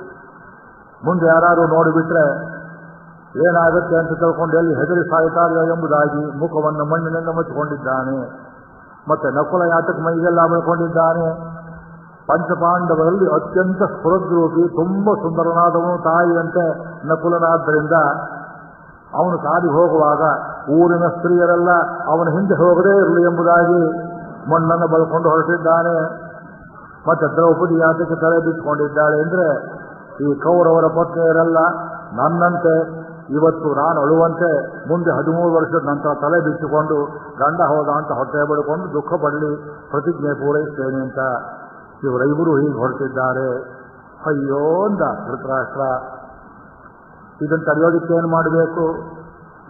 ತಡೆಯೋಕ್ಕೇನು ಮಾಡಬೇಕು? ಪಾಂಡವರನ್ನು ಕರಿಬೇಕು ಮೊದಲನೇದು. ಎರಡನೇದು ದುರ್ಯೋಧನ ಗಡೀಪಾರು ಮಾಡಬೇಕು. ಮೂರನೇದು ಧರ್ಮರಾಜನಿಗೆ ಅರ್ಧ ರಾಜ್ಯ ಕೊಟ್ಟಿದ್ದೆಲ್ಲ ಅಲ್ಲ, ನಿನ್ನ ಮಗನ ರಾಜ್ಯವನ್ನು ಸೇರಿಸಿ ಮುಂದಕ್ಕೆ ಅವನೇ ಉತ್ತರಾಧಿಕಾರಿ ಅಂತ ಘೋಷಣೆ ಮಾಡಬೇಕು. ನಾಲ್ಕನೇದು ಸಭೆಯಲ್ಲಿ ದುಶ್ಯಾಸನ ತಪ್ಪಾಯಿತು ಅಂತ ದ್ರೌಪದಿ ಹೇಳಬೇಕು. ಇದನ್ನು ಕೇಳಿದ ಬಹಳ ಕೋಪ ಬಂತು. ಅಲ್ಲಿ ತನಕ ಬಾರೋ ಅಂತ ತಾನೇ ಕರೆಸಿ ಅದು ಮಾತಾಡಿದ ಮೇಲೆ, ಲೇ ವಿದುರ, ಎಷ್ಟಾದರೂ ದಾಸಿ ಪುತ್ರ ನೀನು, ಯಾವತ್ತೂ ನನಗೆ ಅಹಿತವನ್ನೇ ಹೇಳ್ತೀಯೇ, ಮಕ್ಕಳನ್ನು ಬಿಟ್ಬಿಡು ಅಂತ ಹೇಳ್ತೀಯೇ, ನೀ ಪಾಂಡವರಿಗೆ ಒಳ್ಳೆಯದನ್ನು ಮಾಡತಕ್ಕವನು, ನೀನು ಗಡೀಪಾರು ಮಾಡಿದ್ದೇನೆ, ಎಲ್ಲಿಗಾದ್ರೂ ಹೋಗು, ಗೆಟ್ ಔಟ್ ಅಂದುಬಿಟ್ಟ. ವಿದುರನ ಏನು ಗತಿ ಬಂತು ನೋಡಿ. How A prime minister was dismissed. ಇಲ್ಲಿ ನಮ್ಮ ಕಾನ್ಸ್ಟಿಟ್ಯೂಷನ್ ಮಾಡಿದ್ದಾರೆ, the governor holds office in the pressure of the president ಅಂತ. ಎಷ್ಟು ಮಿಸ್ಚಿವಸ್ ಕ್ಲಾಸ್ ನೋಡಿ. ಗವರ್ನರ್ ಅಧಿಕಾರ ಇರುವುದು, ಇದು ಇಲ್ಲಿ ಅಸೆಂಬ್ಲಿ ಅದು ಇದು ಓಟ್ ಇಲ್ಲ ಅಥವಾ ಪಾರ್ಲಿಮೆಂಟು ಅಲ್ಲ. ಗವರ್ನರ್ ಇರಬೇಕು ಅಂತ ಮನಸ್ಸಿಗೆ ಬಂತು. ರಾಷ್ಟ್ರಪತಿಗಳು ಎಸ್ ಅಂತಾರೆ, ಗವರ್ನರ್ ಬೇಡ ಅಂದ್ರೆ ತೆಗೀತಾರೆ. ಸಂಜೀವ ರೆಡ್ಡಿ ಅವರಿಗೆ ತಮಿಳುನಾಡಿಗೆ ವಿಸಿಟ್ ಕೊಟ್ಟರು. ಮೋಹನ್ ದಾಸ್ ಪಟ್ವಾರಿ ಅಂತ ಗವರ್ನರ್ ಇದ್ದರು. ಅವರು ಅಪ್ಪಟ ಗಾಂಧಿ ಭಕ್ತರು. ರಾಜಭವನದಲ್ಲಿ ಬರೀ ಸಸ್ಯಾಹಾರ ತಿಂತಿದ್ರು. ಸಂಜೀವ ರೆಡ್ಡಿಗೆ ಅವತ್ತು ಕೋಳಿ ಮಾಂಸ ಬೇಕಾಗಿತ್ತು. ನನ್ನ ಮನೆಯಲ್ಲಿ ಮಾಡೋಕೆ ಅವಕಾಶವಿಲ್ಲ, ನೀವು ಬೇರೆ ಕಡೆ ತರಿಸಿ ಇನ್ನೊಂದು ಕಡೆ ಊಟ ಮಾಡಿ, ರಾಜಭವನದಲ್ಲಿ ಅವಕಾಶವಿಲ್ಲ ಅಂದರು. 5 ನಿಮಿಷದಲ್ಲಿ ಗವರ್ನರ್ ಇಸ್ ಡಿಸ್ಮಿಸ್ಡ್ ಆರ್ಡರ್ ಮಾಡಿದರು. ಯೋಚನೆ ಮಾಡಿಕೊಳ್ಳಿ, ಯಾಕೆ ಹೇಳ್ತೇವೆ ಅಂದರೆ ಇದು ಒಂದು ಮಿಸ್ಯೂಸ್ ಲಾಗ್. ಇದು ತಿಳಿದು ಆ ಗವರ್ನರ್ ಪದವಿಗೆ ಒಬ್ಬರು ಬರ್ತಾರೆ, ನಾನು ಯಾವಾಗ ಬೇಕಾದ್ರೂ ಡಿಸ್ಮಿಸ್ ಮಾಡ್ಬೋದು ಅಂತ ತಿಳ್ಕೊಂಡವರು ಹೇಗೆ ಬರ್ತಾರೆಯೋ ನನಗೆ ಅರ್ಥ ಆಗೋದಿಲ್ಲ. ಇಂಥ ಅಸಂಗತವಾದ ಅಗೌರವಾದವಾದಂಥ ಎಷ್ಟೋ ಕ್ಲಾಸ್ಗಳು ನಮ್ಮ ಕಾನ್ಸ್ಟಿಟ್ಯೂಷನ್ ಕೂತಿವೆ. ಸಿದ್ದುವ ಒಳ್ಳೆಯ ಅವಕಾಶವಿತ್ತು. ಕಾನ್ಸ್ಟಿಟ್ಯೂಷನ್ ರಿಫಾರ್ಮ್ ಕಮಿಟಿ ಮಾಡಿದ್ರು ವಾಜಪೇಯಿಯವರು. ವೆಂಕಟಾಚಲಯ್ಯನವರು ಅದನ್ನು ಕಳ್ಕೊಂಡು ಕಾನ್ಸ್ಟಿಟ್ಯೂಷನ್ ಇಂಟ್ಯಾಕ್ಟ್ ತಂದುಬಿಟ್ರು.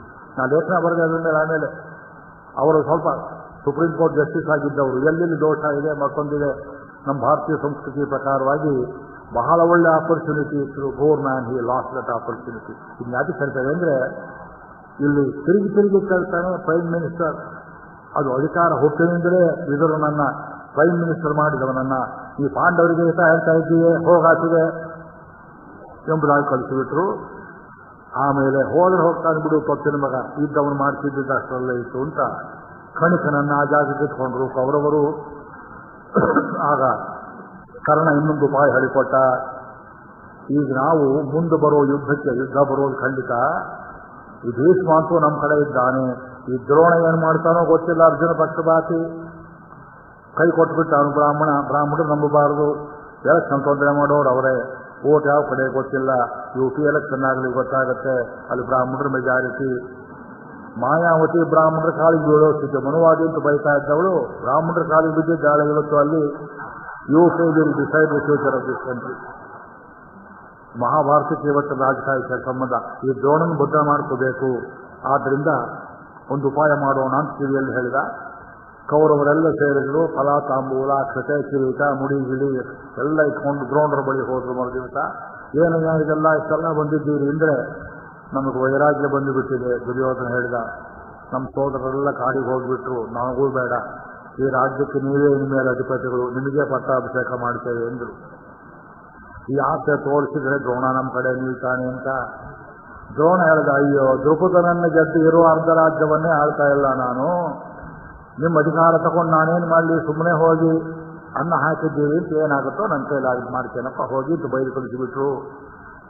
ದ್ರೋಣನಿಗೆ ಬುದ್ಧಿ ಇತ್ತು. ಆಮೇಲೆ ಹೇಳ್ತಾನೆ, ದ್ರೋಣ ಹೇಳುವ ಮಾತು, ಯುದ್ಧ ಬರ್ತದೆ ಮುಂದೆ ಖಂಡಿತ. ಪಾಂಡವರಿಗೆ ನೀವು ರೇಗಿಸಿದ್ದೀರಿ, ಅವ್ರು ಬಿಡೋದಿಲ್ಲ. ನನ್ನ ವಿಷಯ ನನ್ನ ಪ್ರಸ್ತಾವನೆ ಮಾಡ್ತಿದ್ದೀರಿ. ನನಗೊಬ್ಬ ಶತ್ರು ಹುಟ್ಟಿದ್ದಾನೆ, ಧೃಷ್ಟದ್ಯುಮ್ನೋ ದ್ರೋಣ ಮೃತ್ಯು. ಅವನು ನಾನು ಪಾಠ ಹೇಳ್ಕೊಟ್ಟಿದ್ದೇನೆ, ನಾನು ಚೆನ್ನಾಗಿ ಕೊಲ್ಲಿ ಎಂಬುದಾಗಿ ಆ ದುಷ್ಟದ್ಮನ ಕೈ ನಾನು ಸಾಯೋದು ಖಂಡಿತ, ಯುದ್ಧ ಆಗುತ್ತೆ, 14ನೇ ವರ್ಷದಲ್ಲಿ ಎಲ್ಲರೂ ಸಾಯ್ತೇವೆ, ನೀವು ಸಾಯ್ತೀರಿ, ಯೋಚನೆ ಮಾಡಬೇಡಿ ಹೋಗಿ ಎಂಬುದಾಗಿ ದ್ರೋಣ ಮಾಡಿದ ಆಶೀರ್ವಾದ ಇದೆ. ಅದಾದ ಮೇಲೆ ಕೊನೆಯ ಭಾಗಕ್ಕೆ ಬರ್ತಾ ಇದ್ದೇನೆ. ಸಂಜಯನನ್ನು ಕರೆದ ರಾತ್ರಿ ನಿದ್ದೆ ಬರಲಿಲ್ಲ ತೀಕೆ, ವಿದುರನ್ನು ಕರೆಯೋ ಅಂತ ಬಾಯಿ ಮಾತು. ಎಲ್ಲಿ ವಿದುರ ಸ್ವಾಮಿ ಕಾಡಿಗೆ ಹೋಗ್ಬಿಟ್ಟ, ಪಾಂಡವರ ಕಡೆಗೆ ನೀವೇ ಕಳಿಸಿಬಿಟ್ರಲ್ಲ, ಹಾಗೆ ನನಗೆ ನೆನಪು ಕುಡಿಯಾಕ ಸಂಜಯನನ್ನು ಕರಿ 6 ಗಂಟೆಗೆ ಸಂಜಯನನ್ನು ಕರೆದ, ಬಂದು ನಿಂತ ಏನ ಪುಣೆ ಹೋಗಿ ದುರ್ಬುದ್ಧಿ ಬಂತು ಅವನನ್ನು ಕೇಳ್ತಾನೆ. ಕಡೆ ಬರೀಲಿ ಕತೆ ಮಹಾಪುಣೆ ತರಗತಿ ಮತ್ತೆ ಇದನ್ನೇ ಸಂಜಯ ಕೊಟ್ಟ ಉತ್ತರ.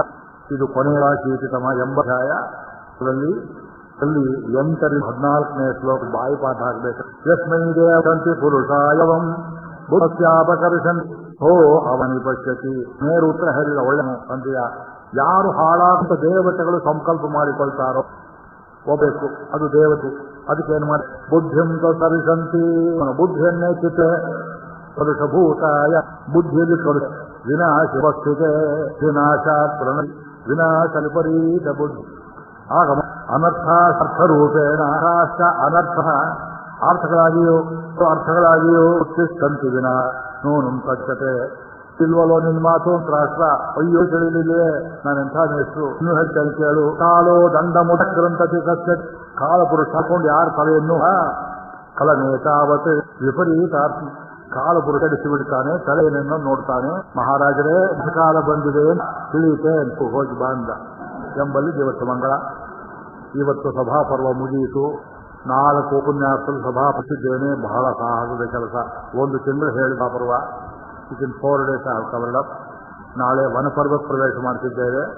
ಸಭಾಪರ್ವವನ್ನು ಭಕ್ತಿಯಿಂದ ಕೇಳಿದವರಿಗೆ ಮೊದಲನೆಯ ಒಳ್ಳೆಯ ಫಲ ಸಿಕ್ಕುವುದೇನು, ಭಗವಂತನಲ್ಲಿ ಪ್ರಪತ್ತಿ ಮಾಡಬೇಕು ಅನ್ನೋ ಬುದ್ಧಿ ಉಂಟಾಗ್ತದೆ. ದ್ರೌಪದಿಗೆ ಹೇಗೆ ಆಪತ್ತಿನಲ್ಲಿ ಭಗವಂತ ಸಂರಕ್ಷಣೆ ಮಾಡಿದನೋ, ಹಾಗೆ ಕಷ್ಟದಲ್ಲಿರುವವರಿಗೆಲ್ಲರಿಗೆ ಭಗವಂತ ನಾನಿದ್ದೇನೆ ಅಂತ ತೋರಿಸ್ತಾನೆ. ಬಡವರಿಗೆ ವಸ್ತ್ರವನ್ನು ಕೊಡ್ತಾನೆ. ಅಂಬರಮೇ ತಣ್ಣೀರೇ ಸೋರೆ ಅರಂಸಯ್ಯಂ ಎಂದರುಮಾನಂದ ಗೋಪಾಲ ಎಂದಿರ. ಆ ಪಾಶದ ಅರ್ಥವನ್ನು ಹೇಳಬೇಕು. ಹಸಿವಿದ್ದವರಿಗೆ ಅನ್ನವನ್ನು, ಮಾನ ಬೇಕಾದವರಿಗೆ ಮಾನವನ್ನು, ಗೌರವ ಬೇಕಾದವರಿಗೆ ಗೌರವವನ್ನು, ಕಷ್ಟವನ್ನು ಸಹಿಸುವ ಶಕ್ತಿಯನ್ನು ಭಗವಂತ ಅನುಗ್ರಹ ಮಾಡ್ತಾರೆ. ತಮಗೆಲ್ಲ ಸಭಾಪರ್ವದ ಶ್ರವಣದಿಂದ ಸಕಲ ವಿಧ ಮಂಗಳವಾಗಲಿ ಅಂತ ಹೇಳಿ ಇದು ಮಂಗಳವನ್ನಾಚರಣೆ ಮಾಡ್ತೇವೆ. ನಾಳೆ ಸಭಾಪರ್ವ ಪ್ರವೇಶ, ನಾಳೆ ವನಪರ್ವ ಪ್ರವೇಶ. ಭಾರತ ಸಾವಿತ್ರಿ ಪ್ರಾತರುತ್ಥಾಯ ಪಠೇತ್ ಸ ಭಾರತ ಫಲಂ ಪ್ರಾಪ್ಯ ಪರಂ ಬ್ರಹ್ಮಾದಿ ಗಚ್ಚತಿ. ಹರ್ಷಸ್ಥಾನ ಸಹಸ್ರಾಣಿ ಭಯಸ್ಥಾನ ಶತಾನಿ ಚ ದಿವಸೇ ದಿವಸೇ ಮೂಢಂ ಮಾದಿಶಂತಿನ ಪಂಡಿತಂ ಊರ್ಧ್ವಬಾಹೃತಿರೋನ್ಮೇಷಾನ ಚ ಗಚ್ಚ ಶೃಣೋತಿ ಮೇ ಧರ್ಮಾದತ್ತಚ್ಚ ಕಾಮಶ್ಚ ಶುಚಿಮರ್ಥಂ ನ ಸೇಯತೆ ನ ಚಾತು ಕಾಮಾನ್ನ ಭಯಾನ್ನ ಲೋಭಾತ್ ಧರ್ಮಂತಜೇ ಜೀವಿತ ಸ್ಯಾದಿ ಹೇತೋ ನಿತ್ಯೋ ಧರ್ಮ ಸುಖದುಃಖೇ ತ್ವನಿತ್ಯೇ ಜೀವೋ ನಿತ್ಯ ಏತರಸ್ಯ ತ್ವನಿತ್ಯ ತಾರ್ಷ್ಣಂ ವೇದಂ ಇಮಂ ವಿದ್ವಾನ್ ಸ್ವಾವಯತ್ವಾರ್ಥಮಶ್ನುತೆ ನಿಯಮಸ್ಥ ಶುಚಿಶ್ರೋತ ಶೃಣ್ವನ್ ಸಬಲಮಶ್ನುತೆ. ಜೊತೆಯಲ್ಲಿ ಹೇಳಿ ನಾರಾಯಣಂ ನಮಸ್ಕೃತ್ಯ ನರಂಚೈವ ನರೋತ್ತಮಂ ದೇವೀಂ ಸರಸ್ವತೀಂ ವ್ಯಾಸಂ ತತೋ ಜಯಮುದೀರಯೇತ್. ನಾರಾಯಣಂ ನಮಸ್ಕೃತ್ಯ ನರಂಚೈವ ನರೋತ್ತಮಂ ದೇವೀಂ ಸರಸ್ವತೀಂ ವ್ಯಾಸಂ ತತೋ ಜಯಮುದೀರಯೇತ್. ಸ್ವಸ್ತಿ ಪ್ರಜಾಭ್ಯ ಪರಿಪಾಲಯಂತಾಂ ನ್ಯಾಯೇನ ಮಾರ್ಗೇಣ ಮಹಿಂ ಮಹಿಷಾಃ ಗೋ ಬ್ರಾಹ್ಮಣೇಭ್ಯಃ ಶುಭಮಸ್ತು ನಿತ್ಯಂ ಲೋಕಾಃ ಸಮಸ್ತಾಃ ಸುಖಿನೋ ಭವಂತು. ಮಂಗಳಂ ಮಂಗಳಂ ಮಂಗಳಂ ನಿತ್ಯಶ್ರೀ ನಿತ್ಯಮಂಗಳಂ.